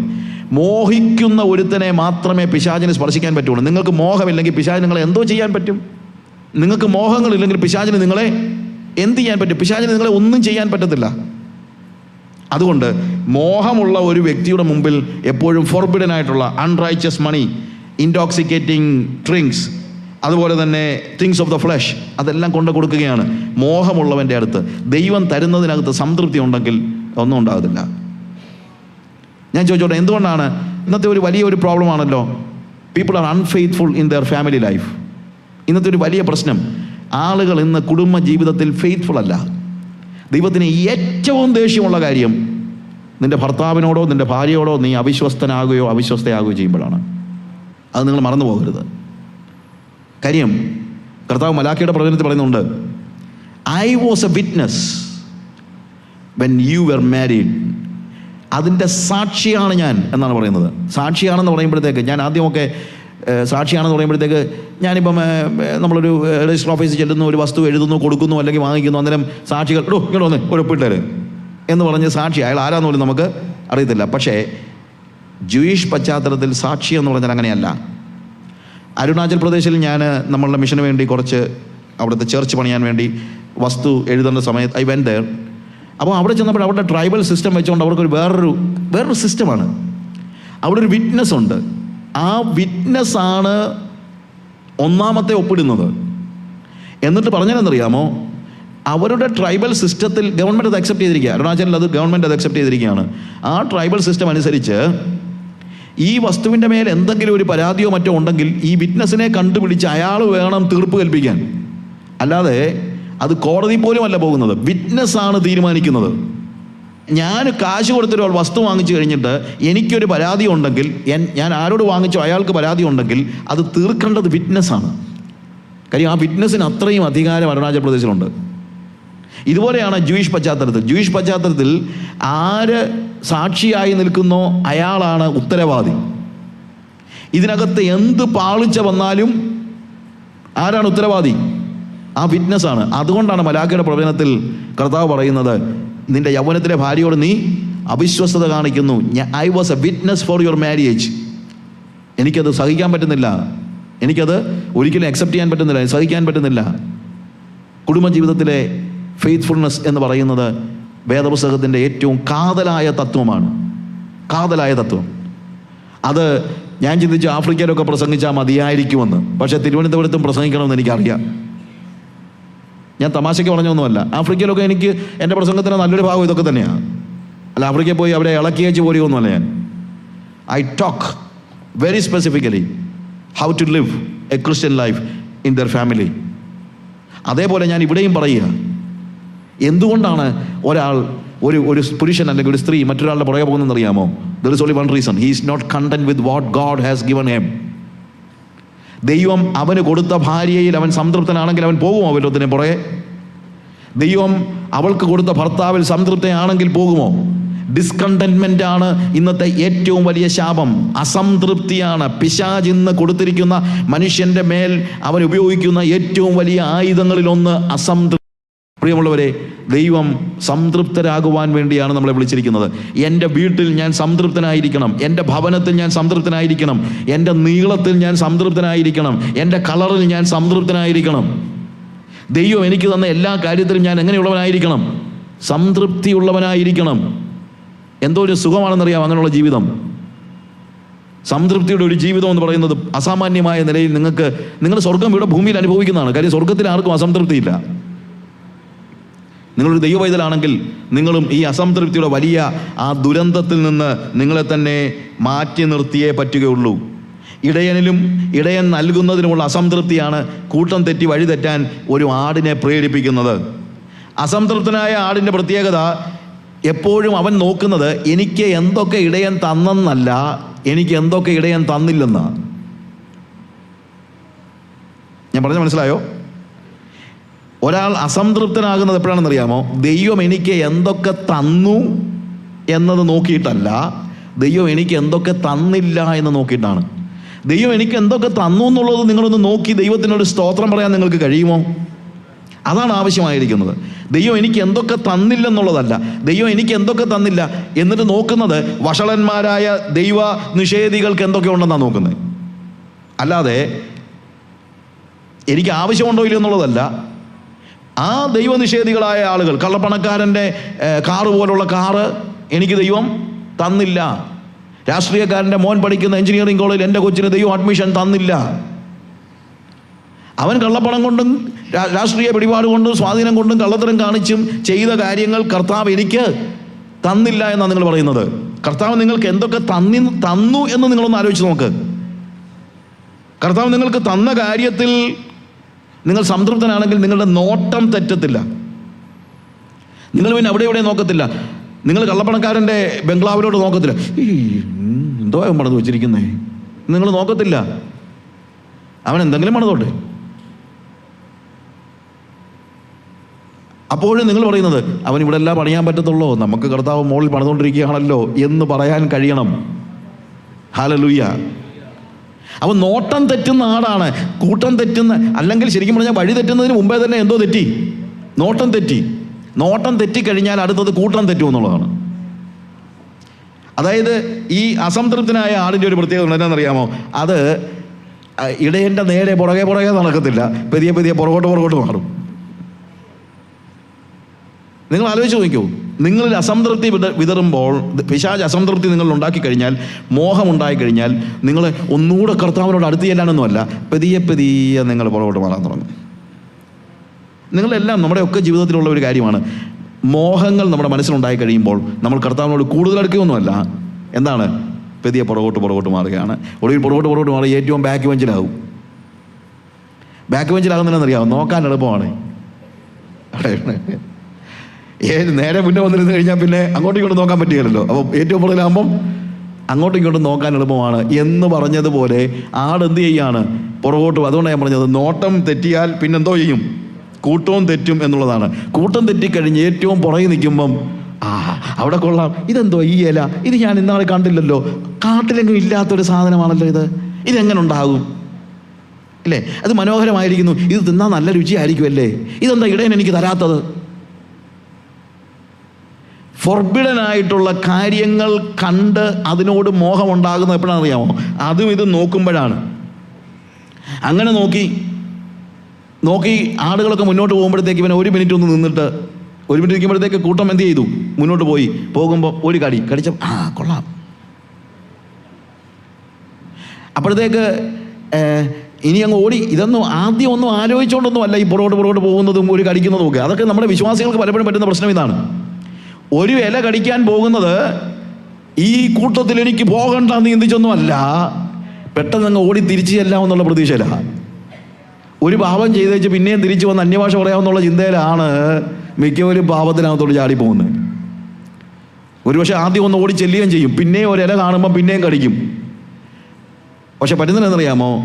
രുചി പിടിച്ചു കഴിയുമ്പോൾ ഈ പാപത്തിൻ്റെ തൽക്കാല ഭോഗങ്ങളിൽപ്പെട്ട് ഇല കടിച്ചുകൊണ്ട് നിൽക്കും. പക്ഷേ പിശാചിൻ്റെ ഒരു വലിയ പ്രത്യേകത, നമുക്ക് ഈ ഫോർബിഡനായിട്ടുള്ള ആ കാര്യങ്ങളെ തന്ന് അതിൻ്റെ പാത്തുണ്ടല്ലോ. നമുക്കിപ്പം ഈ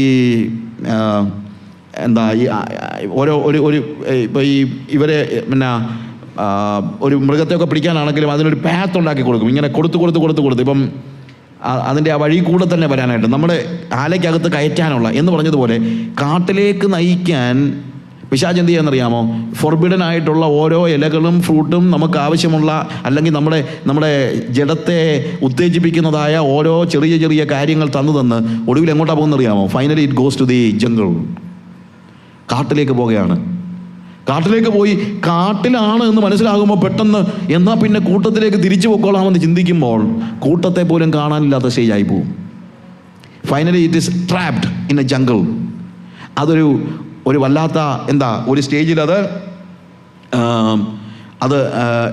അത് പിശാചിൻ്റെ കോട്ടയ്ക്കകത്തേക്ക് കയറി പോവുകയാണ്. പക്ഷേ തുടങ്ങിയത് എവിടെ നിന്നാണ്? വഴിയരികിൽ കണ്ട ഒരു ചെറിയ ഇല കടിച്ചതാണ്. പിശാചിൻ്റെ വഞ്ചന അതാണ്, ട്രാപ്പാണ്. അത് പുറകോട്ട് പോയി ഏറ്റവും കൂടുതൽ ഇവിടെ ചെന്ന് കയറുന്നു. അവൻ്റെ കോട്ടയ്ക്കകത്താകുന്നു. തിരിച്ച് എവിടെയാണ് കൂട്ടമെന്നറിയാൻ വയ്യാതെ ഓടിപ്പോകാൻ നോക്കുമ്പോഴത്തേക്ക് ഇരുട്ടായിപ്പോയി, വഴി തെറ്റിപ്പോയെന്ന് തന്നെയല്ല, വഴി തെറ്റി വന്ന വഴിയെ തിരിച്ചു പോകാനെന്ന് ചിന്തിച്ച് ഇരുട്ടായി കഴിഞ്ഞപ്പോൾ പേടിച്ച് ഇരുട്ടായി അങ്ങോട്ടും ഇങ്ങോട്ടും ഓടിയതാണ്. പെട്ടെന്ന് അത് മുൾവേലികളിൽ അല്ലെങ്കിൽ മുള്ളുകളിൽ കുരുങ്ങിപ്പോവുകയാണ്. പിന്നെ അതിന് പോകാൻ കഴിയുന്നില്ല. Totally trapped, it is lost. ഇത് ആടിൻ്റെ കഥ മാത്രമല്ല, വിശ്വാസികളുടെ ഓരോരുത്തരുടെയും കഥയാണ്, നമ്മുടെ ഓരോരുത്തരുടെയും കഥയാണ്. നമ്മൾ നോക്കണം, എപ്പോഴും തെറ്റിപ്പോകാതിരിക്കണമെങ്കിൽ ഇടയൻ്റെ നേരെ പുറകിൽ തന്നെ നിന്നോണം. ഇടയനോട് എത്രയും അടുത്ത് നടന്നോണം. എപ്പോഴൊക്കെ ഇടയിൽ നിന്ന് മാറാൻ തോന്നുന്നു അപ്പോഴൊക്കെ അതിനാണ് സ്പിരിച്വൽ ഡിസിപ്ലിൻ. എപ്പോഴെങ്കിലും ഇടയനിൽ നിന്ന് അല്പമെങ്കിലും പുറകിലാണെന്ന് നിങ്ങൾക്ക് തോന്നിയാൽ, കർത്താവ് പറഞ്ഞൊരു കാര്യമുണ്ട്. എന്തുകൊണ്ടാണ് യോഹന്നാൻ്റെ ശിഷ്യന്മാരും പരീശന്മാരും പറഞ്ഞു, യോഹന്നാൻ്റെ ശിഷ്യന്മാരും ഞങ്ങളും ഒക്കെ ഉപവസിക്കുന്നുണ്ട്, പക്ഷേ നീ എന്തുകൊണ്ടാണ് നിൻ്റെ ശിഷ്യന്മാരെന്താണ് ഉപവസിക്കാത്തത്? കർത്താവ് പറഞ്ഞു, മണവാളൻ കൂടെ ഉള്ളപ്പോൾ തോഴ്മക്കാർക്ക് ഉപവസിക്കാൻ കഴിയുകയില്ല. മണവാളൻ അവരെ വിട്ടുപിരിയുന്ന സമയം വരും, അപ്പോൾ അവർ ഉപവസിക്കുമെന്ന്. ഞാനിതൊരു സ്പിരിച്വൽ അലിഗോറിക്കലായിട്ട് തന്നെ പറയാണ്, ഒരു ഡിസ്ക്രിപ്ഷൻ പറയാണ്. എന്താണ് കർത്താവ് പറഞ്ഞതിൻ്റെ അർത്ഥം? When you feel your bridegroom is away, fast. നിങ്ങളുടെ മണവാളൻ അടുത്തില്ല എന്ന് എപ്പോഴെങ്കിലും നിങ്ങൾക്ക് ഫീൽ ചെയ്യുന്നെങ്കിൽ അന്നേരം ഉപവസിച്ചോണം. എന്തിന്? മണവാളൻ്റെ സാന്നിധ്യം അനുഭവിക്കുന്നത് വരെയും ഉപവാസത്തിൽ നിങ്ങൾ സമയം ചെലവഴിക്കുക. അല്ലാതെ 21 ദിവസം ഇരുന്ന് കാര്യം സാധിക്കാനല്ല, നിങ്ങളുടെ ആത്മമണവാളനോട് അടുക്കാൻ വേണ്ടിയാണ്. കാരണം മണവാളൻ്റെ ആത്മമണവാളനെ കൈപിടിച്ച് അവരോട് തൊട്ടുരുമി നടക്കുന്ന ഒരു മണവാട്ടിയും തെറ്റിപ്പോകത്തില്ല. എപ്പോഴാണ് മണവാളിൽ നിന്ന് അകന്നകന്ന് പോവുകയും മോഹങ്ങൾ മനസ്സിലുണ്ടാവുകയും പിശാച് കൊണ്ടുവെക്കുന്ന ആ ട്രാപ്പിനകത്ത് പെട്ടിട്ട് ഫോർബിഡനായിട്ടുള്ള വിലക്കപ്പെട്ട കനി ഭക്ഷിക്കാനുള്ള മോഹം നമ്മുടെ ഉള്ളിൽ രുചിയുണ്ടെന്ന്, കാണാൻ ഭംഗിയുള്ളതും തിന്മാൻ രുചിയുണ്ടെന്നും ഒക്കെ തെറ്റിദ്ധരിപ്പിക്കുന്ന ആ കാര്യങ്ങളിലേക്ക് വീണുപോയി പതിയെയാണ്, ഒറ്റയടിക്കല്ല, ഉടനെ തന്നെ മടങ്ങി വരാം, കൂട്ടത്തിലേക്ക് മടങ്ങി വരാമെന്നൊക്കെ ചിന്തിച്ചാണ് തുടങ്ങുന്നത്. പക്ഷേ ഒടുവിൽ കൂട്ടത്തിലേക്ക് മടങ്ങി വരാൻ കഴിയാത്തവണ്ണം ആ പാപത്തിൻ്റെ കൊടുങ്കാടിൽ, പാപത്തിൻ്റെ മുള്ളുകളിൽ ബന്ധിതയായിത്തീരുന്ന ഒരവസ്ഥ നമുക്കുണ്ടാകരുത്. അതുകൊണ്ടാണ് പറഞ്ഞത്, ഇതൊരു മുന്നറിയിപ്പാണ്. ഇതാണ് പാപം വന്ന് വിളിക്കുന്ന വഴി എന്ന് പറയുന്നത്. പിന്നീട് മനസ്സിലായിട്ട് എന്തെടുക്കാനാ? അപ്പോഴത്തേക്ക് ഇവൻ കരയാൻ തുടങ്ങും. ഒരുപക്ഷെ രക്ഷിക്കണേ എന്ന് പറഞ്ഞ് ഇവൻ വലിയ കരച്ചിലൊക്കെ കരയുന്നുണ്ടായിരിക്കും. പക്ഷെ ആര് കേൾക്കാൻ, അല്ലെങ്കിൽ ആരും രക്ഷിക്കാനായിട്ട് അവിടെ ഇല്ല. അവന് പേടിയുണ്ട്. ഞാൻ പറയട്ടെ, പിന്മാറിപ്പോയ ഏത് പാപിക്കും മടങ്ങി വരാനുള്ള ആഗ്രഹമുണ്ട്. പിന്മാറിപ്പോയ ഏത് പാപിക്കും മടങ്ങി വരണം എന്നുള്ള ആഗ്രഹം മാത്രമല്ല, അതിനകത്ത് കിടക്കുന്നതിനകത്ത് പേടിയുമുണ്ട്. കാര്യം അവനൊരു കാട്ടാടല്ല, അവനൊരു ഇടയൻ്റെ ആടാണ്. സിന്നേഴ്സ് മാത്രമൊന്നുമല്ല നഷ്ടപ്പെടുന്നത്, പാപികൾ മാത്രമല്ല, കാട്ടാടുകൾ മാത്രമല്ല നഷ്ടപ്പെടുന്നത്, ഇടയൻ്റെ ആടുകളും നഷ്ടപ്പെടാനുള്ള സാധ്യതയുണ്ട്. നിങ്ങൾ മനസ്സിലാക്കണം. ഈ ആട് കാട്ടിൽ കിടക്കുമ്പോഴും ഇതിനെ മുള്ള് കൊണ്ട് വലഞ്ഞു കിടക്കുമ്പോഴും ഒരു കാര്യം മനസ്സിലാക്കണം, അവനൊരു ഇടയൻ്റെ ആടാണ്. പ്രിയമുള്ളവരെ, ഇന്ന് എൻ്റെ വാക്കുകളെ കേൾക്കുമ്പോൾ നിങ്ങൾ ഏതെങ്കിലും കാരണവശാൽ ഈ ഇടയനോടുള്ള അടുപ്പം വിട്ടിട്ട് മാറിപ്പോയി ജീവിതത്തിൻ്റെ ഏതെങ്കിലും ഒരു പന്ഥാവിൽ വന്ന് അറിയാതെ വഴിതെറ്റിപ്പോയെങ്കിൽ, വിലക്കപ്പെട്ട ജീവിതത്തിലേക്ക് പോയെങ്കിൽ, ദൈവത്തോടുള്ള ഫെയ്ത്ത്ഫുൾനെസ്സിനെ നിങ്ങൾ മാറ്റിക്കളഞ്ഞെങ്കിൽ, കർത്താവിനെ സ്നേഹിക്കുന്നതിന് പകരം ലോകത്തെ സ്നേഹിച്ചു പോയെങ്കിൽ, കുടുംബജീവിതത്തിൽ അവിശ്വസത ജീവിതത്തിൽ കടന്നു പോയിട്ടുണ്ടെങ്കിൽ, അതുപോലെയുള്ള ഏത് പ്രതിസന്ധികളിലും അല്ലെങ്കിൽ ഏത് പാപത്തിൻ്റെ മിസ്റ്റേക്സിലും നിങ്ങൾ പെട്ടുപോയിട്ടുണ്ടെങ്കിൽ, ഞാൻ നിങ്ങളോട് പറയട്ടെ, ഇപ്പോഴും നിങ്ങൾ അവൻ്റെ ആട് തന്നെയാണ്. അതുകൊണ്ട് മടങ്ങി വരാനുള്ള സാധ്യത ഒരിക്കലും കയ്യിന് മാത്രമല്ല അപകടം പറ്റുന്നത്. ദൈവത്തിൻ്റെ ഹൃദയപ്രകാരമുള്ള മനുഷ്യൻ എന്ന് വിളിച്ച ദാവീദിന് പോലും എന്ത് പറ്റി? ദാവീദ് പോലും വഴിതെറ്റിപ്പോ നമ്മൾ കാണുന്നത്. ദാവീദ് വഴിതെറ്റിപ്പോകുന്ന, he was not a lost sinner, he was a lost believer, he was a lost king, he was a king. ആരുടെ കിങ് ആണ്? ദൈവത്തിൻ്റെ രാജാവാണ്. ദൈവത്തിൻ്റെ ഹൃദയപ്രകാരം നടന്നതായ ദാവീദിനും കയ്യിൻ്റെ ചരിത്രമാണ് നമ്മൾ ഇന്നലെ പഠിച്ചത്. നമുക്ക് ദാവീദിൻ്റെ സംഭവം എടുത്ത് നോക്കിയേ, നമുക്ക് ശരിക്കും മനസ്സിലാക്കാൻ കഴിയും നമുക്കൊക്കെ പറ്റാൻ സാധ്യതയുള്ള അപകടങ്ങൾ എന്തൊക്കെയാണെന്നുള്ളത്. 2 ശമൂവേലിന്റെ പുസ്തകം അതിൻ്റെ 11-ാം അധ്യായം വായിക്കുമ്പോൾ അവിടെ കൃത്യമായിട്ട് ദാവീദിൻ്റെ വീഴ്ചയുടെ ചരിത്രം പറയുന്നുണ്ട്. ഇത് പഠിപ്പിക്കുന്നത് എന്നാന്ന് ചോദിച്ചു കഴിഞ്ഞാൽ, പറയുന്നത് എന്തുകൊണ്ടാണെന്ന് ചോദിച്ചു കഴിഞ്ഞാൽ, ഇതൊക്കെ നമുക്കൊക്കെ പറ്റാൻ സാധ്യതയുള്ള കാര്യമാണ്. വ്യഭിചാരം മാത്രമൊന്നും ആയിരിക്കണം, ഏത് കാര്യത്തിലും നമ്മുടെ നോട്ടം തെറ്റുന്നതിൻ്റെ പ്രധാനപ്പെട്ട, അല്ലെങ്കിൽ അവൻ്റെ കർത്തവ്യത്തിൽ നിന്ന് നമ്മളവിടെ വായിക്കുന്ന 1-ാമത്തെ കാര്യം, പിറ്റേ ആണ്ടിൽ രാജാക്കന്മാർ യുദ്ധത്തിന് പുറപ്പെടും കാലം ദാവീദ് യോവാബിനെയും അവനോടുകൂടെ തൻ്റെ ചേവകരെയും എല്ലാ ഇസ്രായേലിനെയും അയച്ചു. അവർ അമ്മോന്യ ദേശം ശൂന്യമാക്കി രബ്ബ പട്ടണം നിരോധിച്ചു. ദാവീദോ യെരൂശലേമിൽ തന്നെ താമസിച്ചിരുന്നു. ഈ വാക്യം വായിക്കുമ്പോൾ അതിൻ്റെ ആദ്യത്തെ ഭാഗത്ത് തന്നെ വലിയ ഒരു സന്ദേശം ഉൾക്കൊള്ളിച്ചിട്ടുണ്ട്. എന്താണെന്നറിയാമോ? അവിടെ എഴുതിയിരിക്കുന്നത് രാജാക്കന്മാർ യുദ്ധത്തിന് പുറപ്പെടുന്ന കാലം, സേനാധിപന്മാർ യുദ്ധത്തിന് പുറപ്പെടുന്ന കാലമല്ല, രാജാക്കന്മാർ യുദ്ധത്തിന് പുറപ്പെടുന്ന കാലം രാജാവ് യെരൂശലേമിൽ താമസിച്ചുകൊണ്ട് കൂലിക്കാരെ അല്ലെങ്കിൽ അവൻ്റെ കീഴിലുള്ള ആളുകളെ പറഞ്ഞു വിട്ടു. ഇത് ആർക്കും പറ്റുന്ന വലിയൊരു അപകടമാണ്. രാജാവൊക്കെ ആയി കഴിയുമ്പോൾ യുദ്ധം ചെയ്യുക എന്നുള്ളത് അവൻ്റെ ചുമതലയാണെന്നുള്ളത് അവൻ മറന്നു പോകുന്നു. പിന്നെ മറ്റുള്ളവരെ ഏൽപ്പിക്കുകയാണ്. അങ്ങനെ കുറച്ച് മിഷൻ ലീഡേഴ്സും ഉണ്ട്. കുറച്ച് കഴിയുമ്പോഴത്തേക്ക് ഇവർ വലിയ ബോസായിട്ടിരുന്ന് മറ്റുള്ളവരെ കൊണ്ട് സുവിശേഷ വേല ചെയ്യിക്കും. എന്നാൽ ദൈവം ഉദ്ദേശിക്കുന്നത് ഒരു രാജാവാണോ, നീ പടക്കളത്തിൽ പോരാടുന്ന വ്യക്തി ആയിരിക്കണം. ചെയ്യിച്ച് കണക്കെഴുതാനും അഡ്മിനിസ്ട്രേറ്റീവ് ചുമതലകൾ വെച്ച് പുലർത്തി, അഡ്മിനിസ്ട്രേറ്റീവ് ചിലവൊക്കെ ആവശ്യമുണ്ടായിരിക്കും, എനിക്കറിയത്തില്ല. പക്ഷേ അതൊന്നുമല്ല ഞാൻ പറയുന്നത്, അതിനെക്കുറിച്ച് വിവാദം ഉണ്ടാക്കാനൊന്നുമല്ല. പക്ഷെ വേറെ കാര്യമുണ്ട്, എപ്പോഴൊക്കെ ഫീൽഡിൽ നിന്ന് മാറി നിൽക്കുന്നോ അപ്പോഴൊക്കെ പാപത്തിൽ വീഴാനുള്ള സാധ്യത കൂടുതലാണ്. എപ്പോഴും പാപത്തിൽ വീഴാതിരിക്കാനുള്ള ഏറ്റവും നല്ല കാര്യം ദൈവത്തിൻ്റെ യുദ്ധത്തിൽ പങ്കാളിയായിരിക്കുക എന്നുള്ളതാണ്. ഞാൻ പറഞ്ഞ് മനസ്സിലാക്കണം. ദൈവത്തിൻ്റെ യുദ്ധത്തിൽ പങ്കാളിയായിരിക്കുമ്പോൾ സ്വാഭാവികമായി അവന് വേറെ കാര്യങ്ങളൊന്നും ആലോചിക്കാൻ നേരമില്ല. എപ്പോഴാണ് ലേസി ആയിട്ട് മടി പിടിച്ചിരിക്കുന്നവൻ്റെ മനസ്സാണ് ശരിക്കും പിശാചിൻ്റെ ഏറ്റവും വലിയ പ്രവർത്തന കേന്ദ്രം എന്ന് പറയുന്നത്. ബിക്കോസ് ഹി ഗോട്ട് ടൈം, അവന് സമയമുണ്ട്. അവന് സമയമുണ്ടെന്ന് പറയുന്നത് എന്താണ്? അവൻ ദൈവത്തിൻ്റെ യുദ്ധത്തിൽ ആകർഷണമായിരിക്കുന്നില്ല, അല്ലെങ്കിൽ ദൈവത്തിൻ്റെ യുദ്ധം ഇപ്പോൾ അവൻ മറ്റുള്ളവരെ ഏൽപ്പിച്ചിരിക്കുകയാണ്. യോവാബിനെയും മറ്റുള്ളവരെയും ഏൽപ്പിച്ചിട്ട് ഇവനിവിടെ എവിടെ കഴിയുകയാണ്? അരമനയിൽ കഴിയുകയാണ്. അടുത്തെന്താ വായിക്കുന്നതെന്ന് അറിയാമോ? അപ്പോൾ ആദ്യത്തെ തെറ്റെന്താണ്? അവൻ്റെ ഉത്തരവാദിത്വത്തിൽ നിന്നവൻ മാറി നിന്നു. പ്രിയമുള്ളവരെ, ഒരു വിശ്വാസി തെറ്റിപ്പോകാനുള്ള ആദ്യത്തെ ചുവടുവയ്പ് എന്ന് പറയുന്നത് ദൈവം അവനെ ഭരമേൽപ്പിച്ചതായ ജോലി ചെയ്യുന്നതിൽ നിന്നും മാറി ഇപ്പോൾ അരമനയിൽ സുഖമായി കഴിയുന്നതാണ്. You understand what I say? ഇത് നമ്മുടെ ജീവിതത്തിലൊക്കെ നമ്മൾ ആലോചിക്കണം. ദൈവം നിങ്ങളെ ഓരോരുത്തരെയും ഓരോ ഉത്തരവാദിത്തം ഭരമേൽപ്പിച്ചിട്ടുണ്ട്. അവിടെ നിങ്ങൾ ബിസി ആയിരിക്കണം. പിശാച് പറഞ്ഞ കാര്യങ്ങളിൽ ബിസി ആയിരിക്കരുത്, ലോകത്തിൻ്റെ കാര്യങ്ങളിൽ ബിസി ആയിരിക്കരുത്. പക്ഷേ യഹോവയുടെ യുദ്ധത്തിൽ നിങ്ങൾ ബിസി ആയിരിക്കണം. നമ്മൾ മറ്റുള്ള എല്ലാ കാര്യത്തിലും ബിസിയാണ്. അതാണ് ഇന്നത്തെ ഏറ്റവും വലിയ പ്രശ്നം. പിശാചിൻ്റെ ഏറ്റവും വലിയ തന്ത്രം ബിസി ആണ്. ശരിക്കും എന്ത് ബിസി? ലൗകികമായ കാര്യങ്ങളിൽ ബിസിയാണ്. അവന് ദൈവത്തിൻ്റെ കാര്യത്തെക്കുറിച്ച് ആലോചിക്കാൻ പോലും നടക്കുന്നില്ല. ഇവിടുത്തെ MNCകളൊക്കെ എല്ലാവരും ഇപ്പോൾ കൂടുതൽ ശമ്പളം കൊടുക്കുന്നുണ്ട്. കൂടുതൽ ശമ്പളം കൊടുക്കുന്നത് എന്തിനാണെന്നറിയാമോ? 2 പേരുടെ ജോലി എടുപ്പിക്കാൻ വേണ്ടിയാണ്. 2 പേരുടെ ശമ്പളം തരും, 3 പേരുടെ ജോലി എടുപ്പിക്കും. ഈ നമ്മുടെ പോക്കറ്റിൽ കിടക്കുന്ന സാധനം ഉണ്ടല്ലോ, ഈ മൊബൈൽ ഫോൺ എന്ന് പറയുന്നൊരു സാധനം, ഇത് കണ്ടുപിടിച്ച് ആർക്ക് വേണ്ടിയാണെന്ന് അറിയാമോ? ഇവിടുത്തെ മുതലാളിമാർക്ക് വേണ്ടിയാണ്. കാര്യം 24 മണിക്കൂറും പണിയെടുപ്പിക്കാൻ പറ്റില്ല നമ്മളെ കൊണ്ട്. ലോകത്തിലൂടെ പോയി കഴിഞ്ഞാലും പണ്ടെന്ന് പറഞ്ഞു കഴിഞ്ഞാൽ 5 മണിക്ക് ഓഫീസ് വിട്ട് വീട്ടിൽ വന്നു കഴിഞ്ഞാൽ പിന്നെങ്കിലും സ്വസ്ഥത ഉണ്ടായിരുന്നു. ഇപ്പോൾ ആ സ്വസ്ഥതയുണ്ട്. രാത്രി 12 മണിക്ക് ആണോ 1 മണിക്കാണോ എപ്പോഴാണെങ്കിലും ബോസിൻ്റെ സേവനത്തിലാണ് നമ്മൾ. ഈ ഉദ്ദേശിക്കുന്ന പോലെ അത്ര നല്ല കാര്യമൊന്നുമല്ല ഇത്. He is the greatest master in these days. ഇവനാണ് നമ്മുടെ എല്ലാ യജമാനും. ഇവൻ പറയുന്നതനുസരിച്ച് നമ്മളിപ്പോൾ നടക്കുന്നത്. ഞാൻ പറഞ്ഞത് ലോകത്തിൻ്റെ കാര്യത്തിൽ ബിസിയാകുന്നതല്ല, ദൈവത്തിൻ്റെ യുദ്ധത്തിൽ ദൈവം നമ്മളെ ഭരമേൽപ്പിച്ചതായ കാര്യത്തിൽ. സുവിശേഷ വേല മാത്രമൊന്നുമല്ല ഉദ്ദേശിക്കുന്നത്. You need to be employed with Jesus, അല്ലെങ്കിൽ employed with things of God. നിങ്ങൾ വചനം വായിക്കാനും പഠിക്കാനും ആളുകളുമായിട്ട് ആവശ്യത്തിലിരിക്കുന്ന ആളുകളെ പോയി സഹായിക്കാനും അവരോട് സംസാരിക്കാനും ആത്മീകമായ കാര്യങ്ങളിൽ നിങ്ങൾ ജോലി ചെയ്തോ, അതിനൊന്നും ഞാൻ വിരോധമൊന്നുമില്ല. പക്ഷേ എല്ലായ്പ്പോഴും നിങ്ങൾ ദൈവ സാന്നിധ്യത്തിൻ്റെ ആ പരിശീലനം നിങ്ങൾ പ്രാക്ടീസ് ചെയ്യണം. നിങ്ങൾ ജോലി ചെയ്യുമ്പോഴും നിങ്ങൾ വീട്ടിലിരിക്കുമ്പോഴും എപ്പോഴും ദൈവം നിങ്ങൾക്കൊരു നിരന്തര യാഥാർത്ഥ്യമായി നിങ്ങളുടെ കൂടെ ഉണ്ടായിരിക്കണം. അവൻ്റെ രാജ്യത്തിൻ്റെ വ്യാപ്തി ഒഴികെ മറ്റൊന്ന് നിങ്ങളുടെ മനസ്സിലേക്ക് കടന്നു വരാനായിട്ട് പാടില്ല. അങ്ങനെ നിങ്ങൾ ബിസി ആണെങ്കിൽ ഈ പാപത്തിൽ വീഴാൻ സാധ്യതയില്ല. അടുത്തൊന്ന് കാണുന്നറിയാം, 2ാമത്തെ വാക്യത്തിൽ, ഒരു നാൾ സന്ധ്യയാകാറായ സമയത്ത് ദാവീദ് മെത്തയിൽ എഴുന്നേറ്റ് രാജധാനിയുടെ മാളിക മേൽ ഉലാവിക്കൊണ്ടിരിക്കുമ്പോൾ. ഈ ദാവീദ് സങ്കീർത്തനം എഴുതി പറഞ്ഞിട്ടുണ്ട്, ഞാൻ രാവിലെ ഉച്ചയ്ക്കും വൈകുന്നേരവും സങ്കടം ബോധിപ്പിച്ച് കരയും. അവൻ്റെ പ്രയർ ടൈമാണിത്. പക്ഷേ ഇപ്പം കൊട്ടാരത്തിൽ കയറി കഴിഞ്ഞപ്പോൾ പ്രയർ ടൈം മാറിയിട്ട് ഉലാവിക്കൊണ്ടിരുന്നു. അതാ പ്രശ്നം.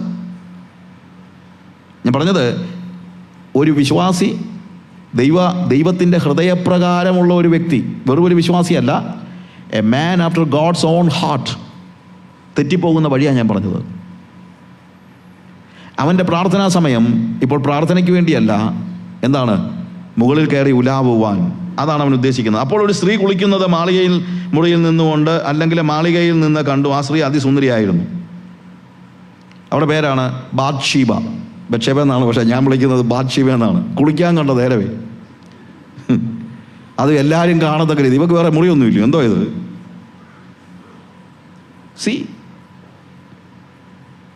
നമ്മുടെ നോട്ടം തെറ്റുകയാണ്.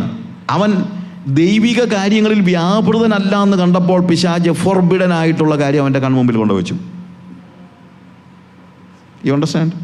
ഈ സമയത്ത് അകത്തങ്ങാനം പോയി മുട്ടുമടക്കിയിരുന്ന് പ്രാർത്ഥിക്കുകയായിരുന്നെങ്കിൽ പിശാചിന് ഒന്നും ചെയ്യാൻ പറ്റുമായിരുന്നില്ല. പക്ഷേ ഉലാവിക്കൊണ്ട് മാളികയിൽ അവൻ ഉലാവിക്കൊണ്ടിരുന്നപ്പോൾ ഫോർബിഡൻ, വിലക്കപ്പെട്ട കനി. This is exactly what is happening in the life of a person. Even if you are a man after God's own heart, be careful. Employ yourself in the things of God. ദൈവത്തിൻ്റെ ജോലിയിൽ, ദൈവത്തിൻ്റെ പണിയിൽ നിങ്ങളെ തന്നെ വ്യാപൃതനാക്കുക. Let us be busy. Busy ആകുന്നത് മറ്റു കാര്യത്തിലൊന്നുമല്ല, ദൈവിക കാര്യങ്ങളിൽ ബിസി ആയിട്ട്. അതിനുശേഷം അവൻ്റെ പാപങ്ങൾ വർദ്ധിച്ചു വരികയാണ്. നിങ്ങൾക്ക് അറിയാവുന്നതുകൊണ്ട് ഞാൻ ആ ഭാഗങ്ങൾ ഓരോന്നായിട്ട് വായിക്കുന്നില്ല. സ്ത്രീയെ അവൻ കൊണ്ടുവന്നു, അവൾ ഗർഭിണിയായി. ഒരു പാപത്തിൻ്റെ പ്രശ്നം എന്താണെന്നറിയാം? ഒരു പാപം മറ്റൊരു പാപത്തിലേക്ക് നമ്മളെ നയിക്കും. പലപ്പോഴും ഹൈറ്റ്സിൽ നിൽക്കുമ്പോഴാണ് കൂടുതൽ പ്രശ്നം ഉണ്ടാകുന്നത്. നമ്മൾ ഇങ്ങനെ നടന്നു പോകുന്ന കൂട്ടത്തിലൊന്ന് വീണാൽ ആ ഒരു വീഴ്ച അവിടെ വീഴത്തേ ഉള്ളൂ. പക്ഷേ നമ്മളൊരു സ്റ്റീപ്പായിട്ടുള്ള സ്ഥലത്ത് വീഴുകയാണെങ്കിൽ നമ്മൾ റോൾ ചെയ്യുക സംഭവിക്കുന്നത്. ഒരു പാപത്തിൽ നിന്ന് മറ്റൊരു പാപത്തിലേക്ക്, അവിടെ അടുത്ത കല്ലിലോട്ട്. പിന്നെ ഇനി യു നോ ദാറ്റ് ഒരു കോണിപ്പടിയുടെ മുകളിൽ നിന്ന് ഒരാൾ താഴെ വീണ് കഴിഞ്ഞാൽ ആ കോണിപ്പടിയുടെ അടുത്ത പടിയിലേക്കല്ല വീഴുന്നത്, അടുത്ത പടിയിൽ നിന്ന് അടുത്ത പടിയിലേക്കും അതിൻ്റെ അടുത്ത പടിയിലേക്കും. ഇത് തന്നെയാണ് ഇവിടെ സംഭവിക്കുന്നത്. ഇവിടെ സംഭവിക്കുന്ന ഈ കാര്യത്തിൽ അവൻ ഊരിയാവിനെ വിളിച്ചു വരുത്തി ഒത്തിരി ടെക്നിക്ക് ഉപയോഗിക്കുകയാണ്, ഗിമ്മിക്സ് ഉപയോഗിക്കുകയാണ്, എല്ലാ രീതിയിലുള്ള ക്രൂരമായ വഞ്ചനയും അവൻ ഉപയോഗിക്കുകയാണ്. അവൻ്റെ ഭാര്യയുടെ അടുത്ത് പോകാനായിട്ട് ഊരിയാവിനെ പറഞ്ഞു വിടാൻ നോക്കുകയാണ്. പക്ഷെ അവൻ പറയുന്ന വാക്കെന്താണെന്നറിയാമോ? അവന് അതിൻ്റെ 11-ാമത്തെ വാക്യത്തിൽ ഊരിയാവ് ദാവീദിനോട്, പെട്ടകവും ഇസ്രായേലും യഹൂദായും കൂടാരങ്ങളിൽ വസിക്കുന്നു. എൻ്റെ യജമാനനായ യോവാബും യജമാനൻ്റെ ഭൃത്യന്മാരും വെളിംപ്രദേശത്ത് പാളയം ഇണങ്ങിക്കിടക്കുന്നു. അങ്ങനെ ഇരിക്കെ ഞാൻ ഭക്ഷിപ്പാനും കുടിപ്പാനും എൻ്റെ ഭാര്യയോടുകൂടെ ശയിപ്പാനും എൻ്റെ വീട്ടിൽ കടക്കുമോ? ഒരു കാര്യം മനസ്സിലാക്കണം, ഇവനൊരു ഹിറ്റൈറ്റാണ്. Is not a true Israelite. ശരിക്കും പക്കാ ഇസ്രായേലിയൻ അല്ല ഈ ഊരിയാവ്. അവനൊരു ഹിറ്റൈറ്റാണ്. എന്നിട്ട് അവൻ പറയുന്ന കാര്യം എന്നറിയാമോ? How can I go to my wife? എനിക്ക് എങ്ങനെ എൻ്റെ ഭാര്യയുടെ അടുത്ത് ചെല്ലാൻ പറ്റും? എൻ്റെ യഹോവയുടെ യുദ്ധം, അവിടെ എഴുതിയിരിക്കുന്ന വാക്കിതാണ്, പെട്ടകവും ഇസ്രായേലും യഹൂദായും കൂടാരങ്ങളിൽ വസിക്കുമ്പോൾ എനിക്കെങ്ങനെ എൻ്റെ ഭാര്യയുടെ അടുത്ത് പോകാൻ പറ്റും? അവൻ്റെ സ്വന്തം ഭാര്യയുടെ അടുത്ത് പോകുന്നതൊന്നും പാവമൊന്നും അല്ലല്ലോ. അതായത് ലെജിറ്റിമേറ്റ് ആയിട്ടുള്ള പ്ലഷേഴ്സ് പോലും യഹോവയുടെ യുദ്ധം ബാക്കി കിടക്കുന്നത് കൊണ്ട് വേണ്ടാന്ന് വെച്ചവനാണ് ഈ ഊരിയാവ്. ഇല്ലെജിറ്റിമേറ്റ് പ്ലഷേഴ്സ് ഒന്നുമല്ല, വിലക്കപ്പെട്ട കാര്യങ്ങളൊന്നുമല്ല. അവന് സ്വാഭാവികമായി അനുഭവിക്കുവാൻ ദൈവം അനുവദിച്ചിരിക്കുന്ന കാര്യങ്ങൾ പോലും യഹോവയുടെ യുദ്ധം നടക്കുന്നത് കൊണ്ട് ആ സുഖങ്ങൾ എനിക്ക് വേണ്ടാന്നും അതിനപ്പുറത്ത് യഹോവയുടെ യുദ്ധമാണ് എനിക്ക് വലുതെന്നും പറഞ്ഞവനാണ് ഊരിയാവ്. നമ്മളൊക്കെ എന്തൊക്കെയാണ് കാണിക്കുന്നത്? നമ്മൾ എത്ര പേര് പറയുന്നുണ്ട് എനിക്ക് ആ സുഖം വേണ്ട, എനിക്കതിനുള്ള എനിക്ക് യോഗ്യത ഉണ്ടായിരിക്കും, പക്ഷേ വേണ്ട, കാര്യം അതിനപ്പുറത്ത് എൻ്റെ ദൈവത്തിൻ്റെ യുദ്ധം നടക്കുകയാണ്, യഹോവയുടെ യുദ്ധം നടക്കുകയാണ് എന്നുള്ള ബോധ്യത്തോടു കൂടെ നിങ്ങളുടെ ഏതെങ്കിലും ഒരു പ്ലഷർ നിങ്ങൾക്കൊന്ന് കളയാൻ പറ്റുന്നുള്ളോ? എപ്പോഴെങ്കിലും നിങ്ങളുടെ കംഫർട്ട് സോണിൽ നിന്ന് പുറത്തു വന്നിട്ട് കർത്താവിന് വേണ്ടി കഷ്ടം സഹിക്കാൻ നിങ്ങൾ ആരെങ്കിലും തയ്യാറാകുന്നുണ്ടോ? ഈ ഊരിയാവ് നമുക്ക് വലിയ ഒരു ചിന്തയാണ് നൽകുന്നത്. ശരിക്കും പറഞ്ഞാൽ പ്രിയമുള്ളവരെ, സുഖങ്ങളുടെ പിന്നാലെ പോകുന്നവൻ തെറ്റിപ്പോകുവാൻ സാധ്യത കൂടുതലാണ്. അവനെ ഒടുവിൽ കൊല്ലാനാണ് തീരുമാനിക്കുന്നത് എന്താണെന്നറിയാമോ? ഇവനെ കൊല്ലണം എന്നുള്ള അവൻ്റെ ഡെത്ത് സെൻറ്റൻസ് അവൻ്റെ കയ്യിൽ എഴുതി കൊടുക്കുകയാണ് ദാവീദ്. ഇത് യോവാബിൻ്റെ കൊണ്ട് കൊടുക്കാൻ. ഞാൻ ആലോചിച്ചു, ഇവൻ എന്തൊരു ഫെയ്ത്ത്ഫുള്ളാ. അവൻ്റെ മരണ വാറണ്ട് അവൻ്റെ കയ്യിൽ കൊടുത്തു വിടുകയാണ്. എന്നിട്ട് ഈ ചെറുക്കൻ അത് തുറന്നു നോക്കിയിട്ടില്ല. അതാണ് അവൻ്റെ ഫെയ്ത്ത്ഫുൾനെസ് എന്ന് പറയുന്നത്. അതാണ് അവൻ്റെ ഫെയ്ത്ത്ഫുൾനെസ്. നമ്മളൊക്കെ എന്നാ വിശ്വസ്തതയുണ്ടെന്ന് നമ്മൾ പറയുന്നത്? നമ്മൾക്ക് വലിയ വർത്തമാനം പറയുമല്ലോ, വിശ്വസ്തയോടെ കർത്താവിനെ സേവിക്കാൻ. എന്തോന്ന് വിശ്വസ്തയോടെ? ചോദ്യം ചെയ്യാതെ ദൈവത്തെ പിൻപറ്റുവാനും അവൻ്റെ രാജ്യത്തിന് വേണ്ടി സ്വന്തം സുഖങ്ങളെ ഉപേക്ഷിക്കുവാനും പക്ഷെ അവൻ പറയുന്ന വാക്കിനൊരു കാര്യമുണ്ട്, എൻ്റെ യജമാനനായ യോവാബ്.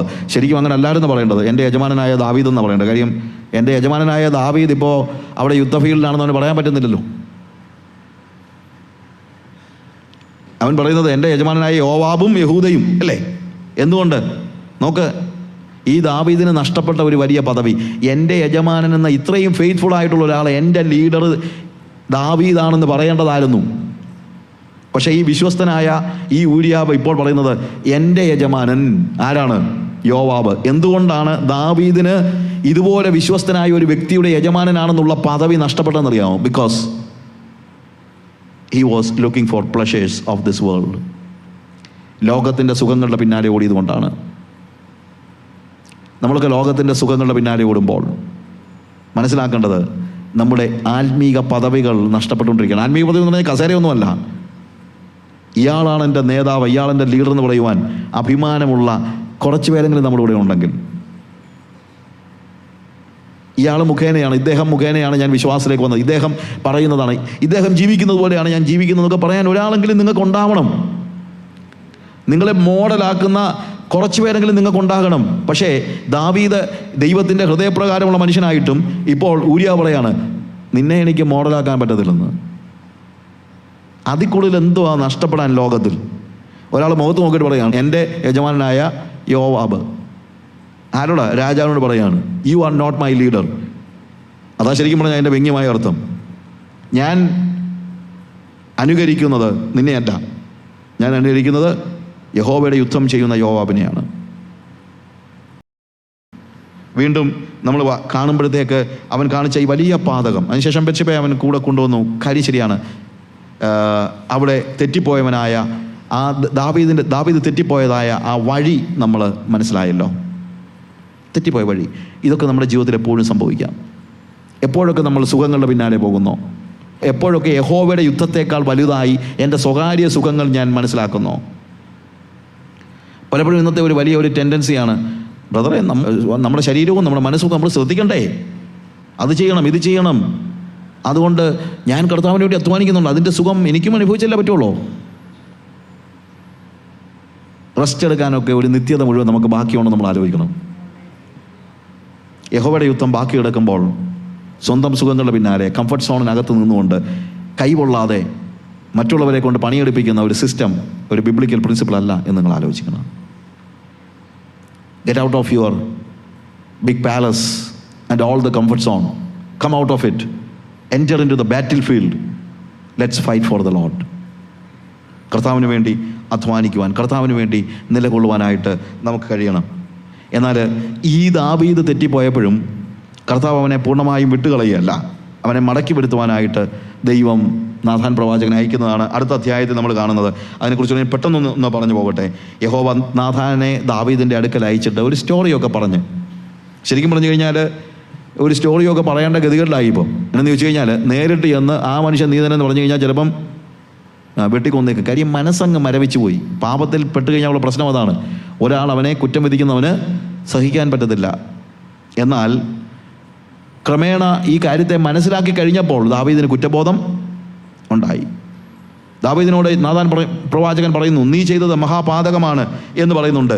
ദൈവത്തിൻ്റെ ഭാഗത്ത് നിന്ന് കർത്താവ് നാഥാൻ ദാവീദിനോട് പറഞ്ഞത് 7-ാമത്തെ വാക്യം മുതൽ വായിക്കുമ്പോൾ, ആ മനുഷ്യൻ നീ തന്നെ, ഇസ്രായേലിൻ്റെ ദൈവമായ യഹോവ ഇപ്രകാരം അരുളി ചെയ്യുന്നു, ഞാൻ നിന്നെ ഇസ്രായേലിന് രാജാവായിട്ട് അഭിഷേകം ചെയ്തു, നിന്നെ ശൗലിൻ്റെ കയ്യിൽ നിന്ന് വിടുവിച്ചു. ഞാൻ നിനക്ക് നിൻ്റെ യജമാനൻ്റെ ഗൃഹത്തെയും നിൻ്റെ മാർവിടത്തിലേക്ക് നിൻ്റെ യജമാനൻ്റെ ഭാര്യമാരെയും തന്നു. ഇസ്രായേൽ ഗൃഹത്തെയും യഹൂദ ഗൃഹത്തെയും നിനക്ക് തന്നു. പോരായെങ്കിൽ ഇന്നിന്നതും കൂടെ ഞാൻ നിനക്ക് തരുമായിരുന്നു. നീ യഹോവയുടെ കൽപ്പന നിരസിച്ച് അവന് അനിഷ്ടമായുള്ളത് ചെയ്തത് എന്ത്? ഇന്നും കർത്താവ് ചോദിക്കുന്ന ചോദ്യം ഇതാ. പാപത്തിലേക്ക് വഴുതി വീഴുന്ന, ദ്രവ്യാഗ്രഹത്തിലേക്കും വ്യഭിചാരത്തിലേക്കും കോപത്തിലേക്കും ക്രോധത്തിലേക്കും ഒക്കെ വഴുതി വീഴുന്ന ജനങ്ങളോട് ഇന്നും കർത്താവ് ചോദിക്കുക, നിന്റെ കഴിഞ്ഞ കാലം നീ ഒന്ന് ആലോചിച്ച് നോക്ക്.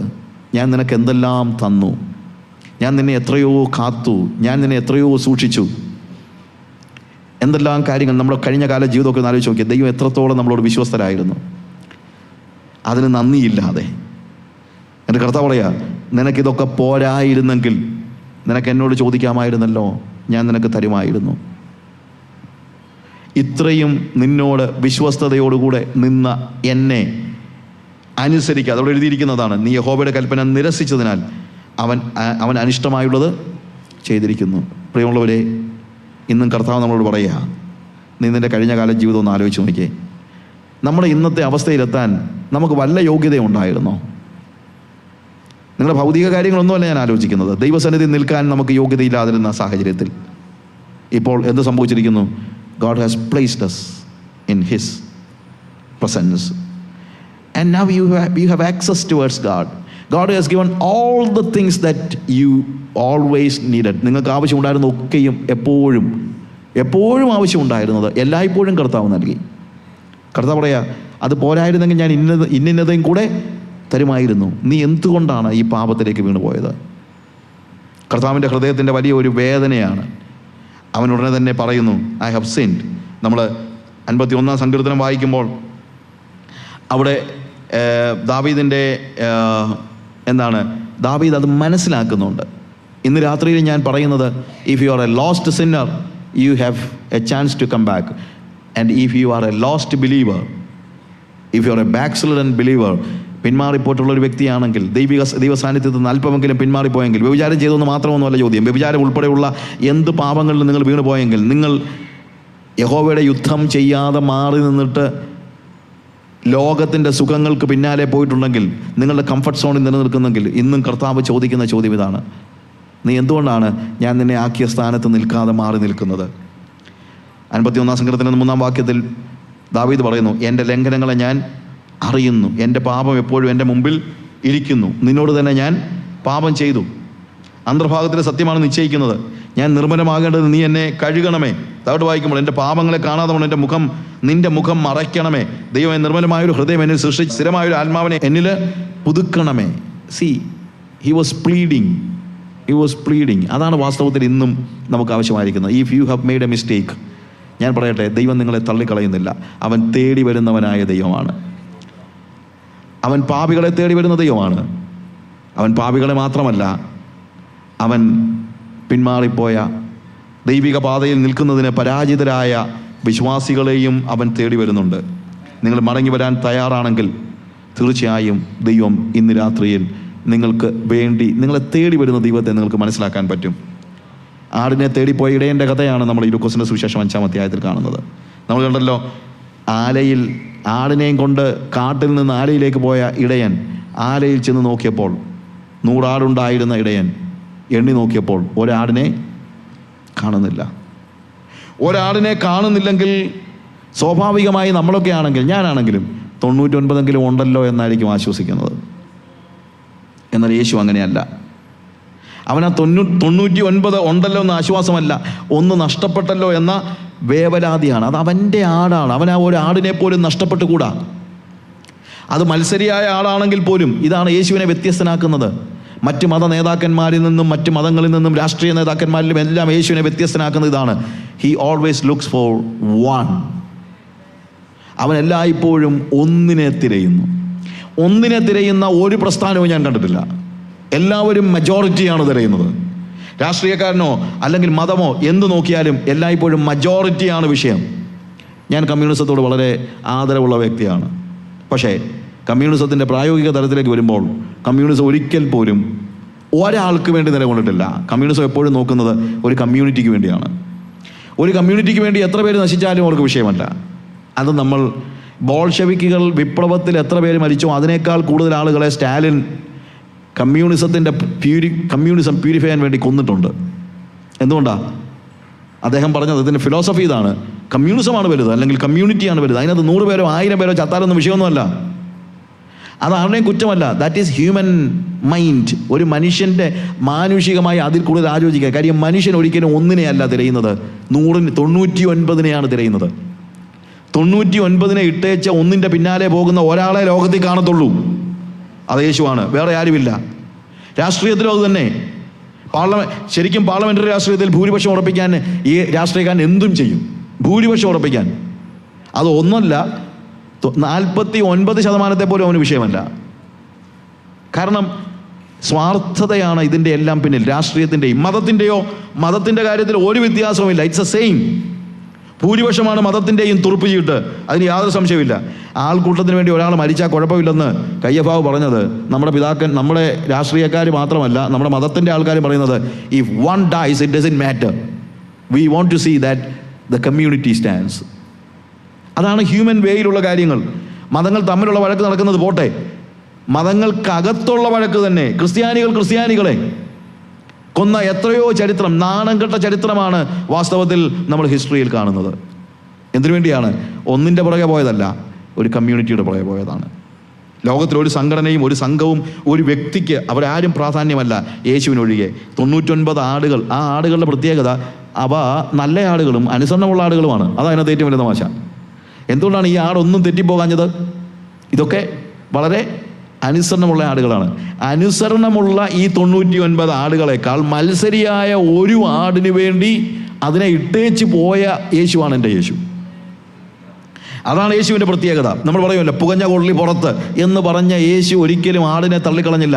എന്നെയൊക്കെ തള്ളിക്കളയേണ്ട, എന്നെയോ നിങ്ങളെയോ എല്ലാവരെയും, നമ്മളെ ആരെയും ദൈവത്തിന് കൂട്ടിക്കൊണ്ടുവരേണ്ട കാര്യമൊന്നുമില്ല. കാര്യം 99 അനുസരണമുള്ള ആടുകൾ ഉണ്ടായിരിക്കെ മത്സരിയായ എൻ്റെ പുറകെ വന്ന ആടാണ്. എവിടെയാണ് എൻ്റെ കുഞ്ഞാട് എന്ന് ചോദിച്ച് യേശു എൻ്റെ പിന്നാലെ വരുന്നതാണ് ഞാൻ കാണുന്നത്. യേശു പാപിയായ മത്സരിയായ ഒരു ആടിൻ്റെ പിന്നാലെ വരുന്നു. അതാണ് നമ്മൾ കണ്ടത്. യേശു എനിക്ക് വേണ്ടിയാണ്. ചിലപ്പോൾ നമ്മൾ പറയും, യേശു എനിക്ക് വേണ്ടി മരിച്ചു എന്ന് പറയുന്നത് ശരിയാണോ? യേശു എല്ലാവർക്കും വേണ്ടിയല്ലേ? യേശു എല്ലാവർക്കും വേണ്ടി മരിച്ചു എന്നുള്ളത് യാഥാർത്ഥ്യമാണ്. പക്ഷേ യേശു എനിക്ക് വേണ്ടി മരിച്ചു. കാര്യം ഞാനൊരാൾ മാത്രമേ ലോകത്തിൻ്റെ ചരിത്രത്തിൽ, ആദാം തൊട്ട് ഇങ്ങോട്ടുള്ള സകല മനുഷ്യ ചരിത്രത്തിലും ഞാൻ ഒറ്റ ഒരാൾ മാത്രമേ പാപിയായിട്ടുണ്ടായിരുന്നുള്ളൂ. എങ്കിലും യേശു എന്നെ തിരക്കി വരുമായിരുന്നു. അതാണ് യേശുവിൻ്റെ പ്രത്യേകത. ഇന്നും ആ തേടി വരുന്നവനായ യേശു രാത്രിയിൽ തന്നെ തേടി വന്നു. ആട് വഴിതെറ്റിപ്പോയാൽ ആടിന് മടങ്ങി വരാൻ പറ്റത്തില്ല. ആട് വഴിതെറ്റിപ്പോയാൽ ഇടയൻ ചെന്ന് കൊണ്ടുവന്നേ പറ്റൂ. ആടിൻ്റെ പ്രത്യേകത ഏതാണ്? ആടിന് തിരിച്ചു വരത്തക്ക രീതിയിലുള്ള കപ്പാസിറ്റി ഒന്നുമുള്ള ഒരു മൃഗമല്ല, പൊട്ടയാടാ. അതിന് തിരിച്ചു വരാമെന്ന് അറിയത്തൊന്നുമില്ല. ഈ പറയുന്ന പോലെ ഒരു പൊട്ടനായിരുന്നു ഞാൻ. എനിക്ക് ദൈവത്തിൻ്റെ സന്നിധിയിലേക്ക് തെറ്റിപ്പോയിട്ട് തിരിച്ചു വരാനുള്ള കപ്പാസിറ്റി ഒന്നും എനിക്ക് ഇല്ല. അതറിയാവുന്നത് കൊണ്ട് ആ യേശു എന്നെ തേടി എപ്പോൾ ഇറങ്ങുകയാണ്? രാത്രിയിൽ തന്നെ. അവൻ മരണത്തെ പേടിച്ചില്ല. രാത്രിയിൽ ഒത്തിരി അപകടമുണ്ട്. നമ്മൾ ഉദ്ദേശിക്കുന്നത് പോലെ എന്താണ്, നാഷണൽ ഹൈവേ കൂടെ ഒന്നുമല്ല അന്ന് ഇടയന്മാർ സഞ്ചരിക്കുന്നത്. ക്രൂരമൃഗങ്ങളുള്ള ആ കാട്ടിലൂടെ അവൻ രാത്രിയിൽ സഞ്ചരിക്കുകയാണ്, മരണത്തെ പേടിക്കാതെ, സ്വന്തം ജീവൻ ഉപേക്ഷിക്കുവാൻ തയ്യാറായിക്കൊണ്ട്. അതാണ് യേശു കർത്താവ് ചെയ്തത്. ഭൂമിയുടെ ഇരുണ്ട ആ രാത്രിയിൽ പാപത്തിൻ്റെ വള്ളികളിൽ, മുൾപ്പടർപ്പുകളിൽ കുരുങ്ങിക്കിടന്ന ഞാൻ ഒരു വ്യക്തിയെ തേടി. ക്രൂരന്മാരായ യഹൂദന്മാർ അവനെ എന്ത് ചെയ്യുമെന്നുള്ള ഭീതിയില്ലാതെ, മരണത്തെ മുന്നിൽ കണ്ടുകൊണ്ട്, മരിക്കാൻ ഏൽപ്പിച്ചുകൊണ്ട് അവൻ ഈ ഭൂമിയിലേക്ക് എന്നെ തേടി ഇറങ്ങി വന്നു. അതാണ് തേടി വരുന്ന സ്നേഹം. യേശുവിൻ്റെ മരണത്തിൻ്റെ മുൾപ്പടർപ്പുകളിലേക്ക് ഇറങ്ങി വരികയാണ്. എന്നിട്ട് അവൻ എന്ത് ചെയ്യുന്നു? മത്സരിയായ എന്നെ ദേഷ്യപ്പെട്ട് 2 തല്ലൂടെ തന്നില്ല. ആഹാ, നീ എവിടെ നോക്കിയാ നടന്നതെന്ന് എന്നോട് ചോദിച്ചില്ല.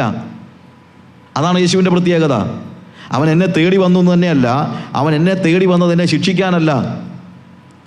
അവൻ വന്ന് പതിയെ ഇരുന്ന് അവൻ്റെ കൈകളിൽ മുറിവുണ്ടാക്കിക്കൊണ്ട്, അവൻ്റെ കാലുകളിൽ മുറിവുണ്ടാക്കിക്കൊണ്ട് എന്നെ ചുറ്റിയിരുന്ന ആ പാപത്തിൻ്റെ മുൾപ്പടർപ്പ് ഓരോന്നോരോന്നായിട്ട് അവൻ അഴിച്ചെടുത്തു. അതവനെയും മുറിച്ചു. എൻ്റെ കഴുത്തിൽ നിന്ന് ഈ മുൾപ്പടർപ്പ് എടുത്തു മാറ്റാനുള്ള പരിശ്രമത്തിൽ അവൻ്റെ കൈകൾ മുറിവേറ്റു. അവൻ നിലത്ത് മുട്ടുകുത്തിയിരുന്നപ്പോൾ അവൻ്റെ കാലുകളിൽ മുറിവേറ്റു. എനിക്ക് വേണ്ടി മുറിവേറ്റവനായ യേശു. എന്തിനു വേണ്ടി? എന്നെ പാപത്തിൻ്റെ മുൾപ്പടർപ്പിൽ നിന്ന് അടർത്തി മാറ്റാനായിട്ട്, എൻ്റെ ബന്ധനത്തിൽ നിന്ന് എന്നെ മാറ്റിയെടുക്കാൻ സ്നേഹത്തോടെ അവൻ ഇരുന്ന് എൻ്റെ എല്ലാ കുരുക്കുകളെയും, എൻ്റെ പാപത്തിൻ്റെ കുരുക്കുകളെയും അഴിച്ച് അവൻ എന്നെ വിമോചിതനാക്കി.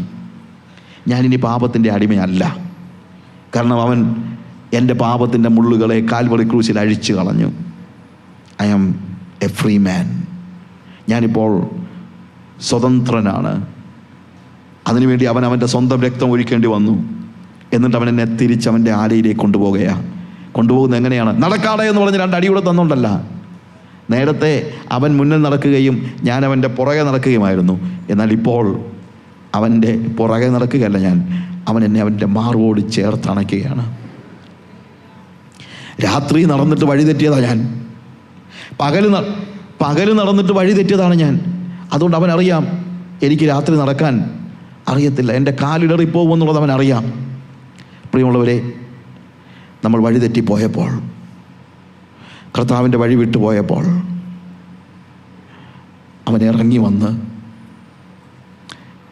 നമ്മുടെ മുമ്പിൽ മുട്ടുകുത്തി നമ്മളെ അവൻ വിടുവിക്കുവാൻ നമ്മുടെ കഴുത്തിലെ കുരുക്കുകളെയൊക്കെയും അഴിച്ച് നമ്മളെ മാറോട് ചേർത്തണച്ചുകൊണ്ട് തിരികെ ആലയിലേക്ക് കൊണ്ടുപോവുക. ആ യേശുവ ഇന്ന് രാത്രിയിൽ നമ്മുടെ മധ്യത്തിലേക്ക് വന്നിട്ട് എൻ്റെ ആടെവിടെ എന്ന് ചോദിച്ച്, കാണാതെ പോയ ആടെ നീ എവിടെയാണ്? നിൻ്റെ ശബ്ദം ഞാൻ കേൾക്കട്ടെ. നിന്നെ വിടുവിക്കുവാൻ മരണത്തിൻ്റെ മുറിവുകളെ സ്വീകരിച്ചുകൊണ്ട് ഞാൻ വന്നിരിക്കുകയാണെന്ന് പറയുകയാണ്. തേടി വരുന്ന എല്ലാ മതങ്ങളിലും നമുക്ക് ഒരിക്കലും കാണാൻ കഴിയാത്ത തേടി വരുന്ന യേശു. യെശയ്യാവിൻ്റെ പ്രവചനം 40-ാം അധ്യായത്തിൻ്റെ 10-11 വാക്യങ്ങൾ വായിക്കുമ്പോൾ ഓരോ ആടിനോടും അവൻ എത്ര സ്നേഹത്തോടെ ഇടപെടുന്നു. തള്ളയാടുകളെ പതുക്കെ നടത്തുന്നു, കുഞ്ഞാടുകളെ മാറോട് ചേർത്തണയ്ക്കുന്നു. എനിക്ക് നടക്കാനുള്ള കപ്പാസിറ്റി ഇല്ല, തിരിച്ചു പോകാനുള്ള കപ്പാസിറ്റി ഇല്ല. ഈ രാത്രിയിൽ ഞാൻ നടന്നാൽ വീണ്ടും എനിക്ക് വഴി തെറ്റും. അതുകൊണ്ട് കർത്താവ് എന്നെ മാറോട് അണച്ചിട്ട്, ഇല്ല, ഇനി ഞാൻ നിന്നെ വിടത്തില്ല. യു ആർ മൈ ഷീപ്പ്, നീ എൻ്റെ കുഞ്ഞാടാ. നമുക്ക് നമ്മുടെ കണ്ണുകളെ അടയ്ക്കാം. Hallelujah, hallelujah. പ്രിയമുള്ളവരെ, ലോകത്തിൽ നമ്മെ തേടി വന്ന ഒരു രക്ഷകനേ ഉള്ളൂ. ശിക്ഷിക്കാൻ വേണ്ടിയല്ല, നമ്മെ രക്ഷിക്കാൻ വേണ്ടി. അത് യേശുവാണ്. എങ്ങനെയുള്ളവരെ രക്ഷിക്കാൻ? Those who are lost. Those who are lost. I was lost.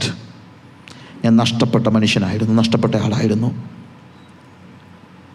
നഷ്ടപ്പെട്ട പാപിയായിരുന്നു, നഷ്ടപ്പെട്ട വിശ്വാസിയായിരുന്നു. യഹോവയുടെ ദൈവത്തിൻ്റെ ഹൃദയപ്രകാരമുള്ള മനുഷ്യനെന്ന് കർത്താവ് സാക്ഷി പറഞ്ഞിട്ടും പലപ്പോഴും നോട്ടം തെറ്റി. ലോകം എനിക്ക് നൽകിയ പ്ലഷേഴ്സിൻ്റെ പുറകെ ഞാൻ പോയി. എൻ്റെ കംഫർട്ട് സോണിലേക്ക് ഞാൻ ഇറങ്ങിപ്പോയി.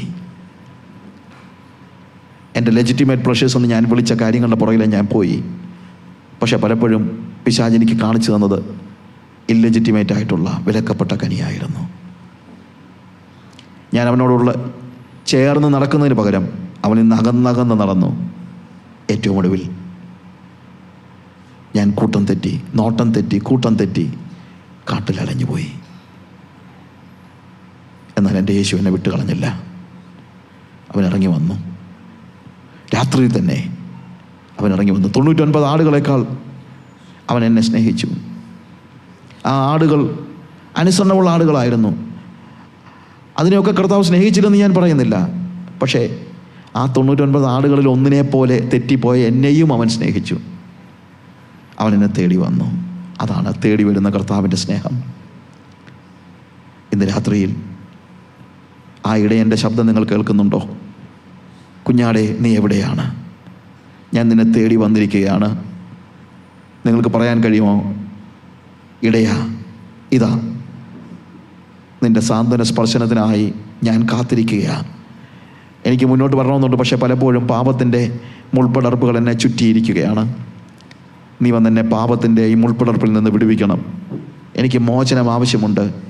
കുഞ്ഞാട് കരഞ്ഞു പറയുന്ന ആ ശബ്ദം ഇടയനെ കേൾക്കാതിരിക്കാൻ കഴിയില്ല. ഇന്ന് നിങ്ങൾ കർത്താവിനോട് എനിക്കൊരു വിടുതൽ ആവശ്യമുണ്ട്, എനിക്ക് നിൻ്റെ ആലയിലേക്ക് മടങ്ങി വരണം എന്ന് പറയുന്നുവെങ്കിൽ എത്ര പേര് കർത്താവിനോട് പറയും, കർത്താവേ, നിൻ്റെ ആലയിലെ സൗഭാഗ്യം അനുഭവിക്കാൻ എനിക്കിപ്പോൾ കഴിയുന്നില്ല. ഞാൻ വിദൂരത്തിലാണെന്ന് ഞാൻ തിരിച്ചറിയുന്നു. ഞാൻ നോട്ടം തെറ്റിപ്പോയി, ഞാൻ കൂട്ടം തെറ്റിപ്പോയി, എനിക്ക് വഴി തെറ്റിപ്പോയി. I M lost. ഞാനിവിടെ ഉണ്ട്, ഇതാ ഞാൻ നിൻ്റെ പിന്നാലെ വരുന്നു. എല്ലാവർക്കും അവിടെ കണ്ണുകളെ അടയ്ക്കാം ഒരു നിമിഷം. ഹല്ലേലൂയ. എത്ര പേര് കർത്താവിനോട് പറയും, കർത്താവേ, I M A lost sheep. ഞാൻ കൂട്ടം തെറ്റിയ, നോട്ടം തെറ്റിയ, വഴി തെറ്റിയ ഒരു ആട്ടിൻകുട്ടിയാണ്. എനിക്ക് തനിയെ മടങ്ങി വരാൻ കഴിയില്ല. നീ ഇറങ്ങി വന്ന് നീ എന്നെ നിൻ്റെ തോളിലെടുത്ത് എന്നെ മടക്കി കൊണ്ടുപോകണം. ഇനി നടന്നാൽ ഇനിയും ഞാൻ വഴി തെറ്റും. അതിനെനിക്ക് ആഗ്രഹമില്ല. ഞാൻ നിൻ്റെ മാറോട് ചേർന്നിരിക്കാനായിട്ട് ആഗ്രഹിക്കുന്നുണ്ട്. I M A lost sheep. പല കാര്യങ്ങളിൽ എൻ്റെ സ്വന്തം വഴി ഞാൻ തിരക്കിപ്പോയി. ഒരിക്കൽ പാപിയായിരുന്നപ്പോൾ നീ എന്നെ കൊണ്ടുവന്നു. എന്നാൽ ഇപ്പോൾ ഞാൻ നിൻ്റെ ഹൃദയപ്രകാരമുള്ള മനുഷ്യനെന്ന് ചിന്തിച്ചു. എന്നിട്ടും പലപ്പോഴും എനിക്ക് എൻ്റെ വഴി തെറ്റിപ്പോയി. ഇന്നെനിക്ക് മടങ്ങി വരണം. എത്ര പേര് ദൈവസന്നിധിയിൽ പറയും? കരങ്ങളെ ഉയർത്തി പറ, കർത്താവേ, I M A lost sheep. കർത്താവേ, എന്നോട് ക്ഷമിക്കണമേ. എൻ്റെ പാപത്തിൻ്റെ എല്ലാ എന്നെ കുരുക്കിയിട്ടിരിക്കുന്ന, മുറുകെ പറ്റുന്ന, ചെറുതും വലുതുമായ എൻ്റെ എല്ലാ പാപത്തിൻ്റെ മുള്ളുകളിൽ നിന്നും എനിക്കൊരു വിടുതൽ നൽകണമേ. ഹല്ലേലൂയ. കർത്താവേ, ഈ രാത്രിയിൽ ഞങ്ങൾ നിൻ്റെ സന്നിധിയിലേക്ക് വരുന്ന കർത്താവേ, ഞങ്ങൾ പലപ്പോഴും ഞങ്ങളുടെ സ്വന്തം വഴിയിലൂടെ നടന്നു പോയിട്ടുണ്ട്. ഞങ്ങളോട് ക്ഷമിക്കണമേ കർത്താവേ. പലപ്പോഴും നിൻ്റെ സാന്നിധ്യത്തിൻ്റെ നിറവനുഭവിപ്പാൻ ഞങ്ങൾ കഴിഞ്ഞിട്ടില്ല. ഞങ്ങളോട് ക്ഷമിക്കണമേ കർത്താവേ. ഇന്ന് കർത്താവേ, എൻ്റെ കുഞ്ഞാടെ ഇവിടെ എന്ന് വിളിക്കുന്നതിൻ്റെ ശബ്ദത്തെ ഞങ്ങൾ കേൾക്കുന്നു. കർത്താവേ, ഇടയാ, ഞങ്ങളിതാ ഈ മുള്ളിൻ്റെ കുരുക്കിൽ കിടക്കുകയാണ്. ഞങ്ങളെ വിടുവിക്കണമേ കർത്താവേ. ഞങ്ങളെ നിൻ്റെ കരങ്ങളിലെടുത്ത് മാറോട് ചേർത്തണച്ച് നിൻ്റെ ആലയിലേക്ക് മടക്കി കൊണ്ടുപോകണമേ. ഇനി ഞങ്ങൾക്കൊരിക്കലും അവിടെയും ഇവിടെയും നോക്കി നഷ്ടപ്പെടുവാൻ ആഗ്രഹമില്ല. പിശാചി ഞങ്ങളെ പലപ്പോഴും വഞ്ചിച്ചു. രുചികരമായ, കാണുവാൻ ഭംഗിയുള്ള പല കാര്യങ്ങളും കാണിച്ച് ഇതൊക്കെയാണ് സൗഭാഗ്യമെന്ന് ഞങ്ങളെ പറഞ്ഞ് വഞ്ചിച്ച് കർത്താവേ, ഞങ്ങളോട് ക്ഷമിക്കണമേ കർത്താവേ. നീ തന്നതെല്ലാം മതി, വേറെ ഒന്നും ഞങ്ങൾക്കൊന്നും വേണ്ട കർത്താവേ. നീ തന്നതിനകത്ത് ഞങ്ങൾ സംതൃപ്തരാണ്. ഞങ്ങൾക്ക് ആവശ്യമുള്ളതെല്ലാം നീ തന്നിരിക്കുന്നുവെന്ന് ഞങ്ങൾ ഒരിക്കലൂടെ ഏറ്റു പറയുന്നു കർത്താവേ. ഞങ്ങൾ സംതൃപ്തരായ മനുഷ്യരാണ്. ഞങ്ങൾക്ക് ഇനി ഒന്നും വേണ്ട കർത്താവേ. ഞങ്ങൾക്ക് ആവശ്യമുള്ളതെല്ലാം നീ തന്നിരിക്കുന്നു. ഇനി എന്താവശ്യമുണ്ടോ അത് നീ ഞങ്ങൾക്ക് തരും കർത്താവേ. സംതൃപ്തിയോടെ ജീവിക്കാൻ ഞങ്ങളെ പഠിപ്പിക്കണമേ. നിൻ്റെ ആലയിൽ നിന്ന് മാറാതെ കർത്താവെ, എല്ലായ്പ്പോഴും നിൻ്റെ ഫ്ലോക്കിൽ, നിൻ്റെ കൂട്ടത്തിൽ മാത്രമായിരിക്കാൻ ഞങ്ങളെ സഹായിക്കണമേ. ഒരിക്കലും ഞങ്ങളുടെ നോട്ടം തെറ്റുവാൻ സഹായിക്കരുതേ കർത്താവെ. നിന്നെ മാത്രം കണ്ടുകൊണ്ട് നീ നടത്തുന്ന വഴിയിൽ മാത്രം നടക്കുവാൻ, നിൻ്റെ പിന്നാലെ നടക്കുവാൻ, ആ ദൈവത്തിൻ്റെ വഴി വിട്ട് സ്വന്തം വഴി തിരഞ്ഞെടുക്കണം ഒരിക്കലും ഇടയാകാതെ വണ്ണം നിൻ്റെ വഴിയെ മാത്രം നടക്കുവാൻ, അതും അതിൻ്റെ പുറകിൽ മാത്രമല്ല കർത്താവെ, നിന്നോട് ചേർന്ന് നടക്കുവാൻ തക്കവണ്ണം നീ ഞങ്ങളെ സഹായിക്കണമേ. യേശുവിൻ്റെ നാമത്തിൽ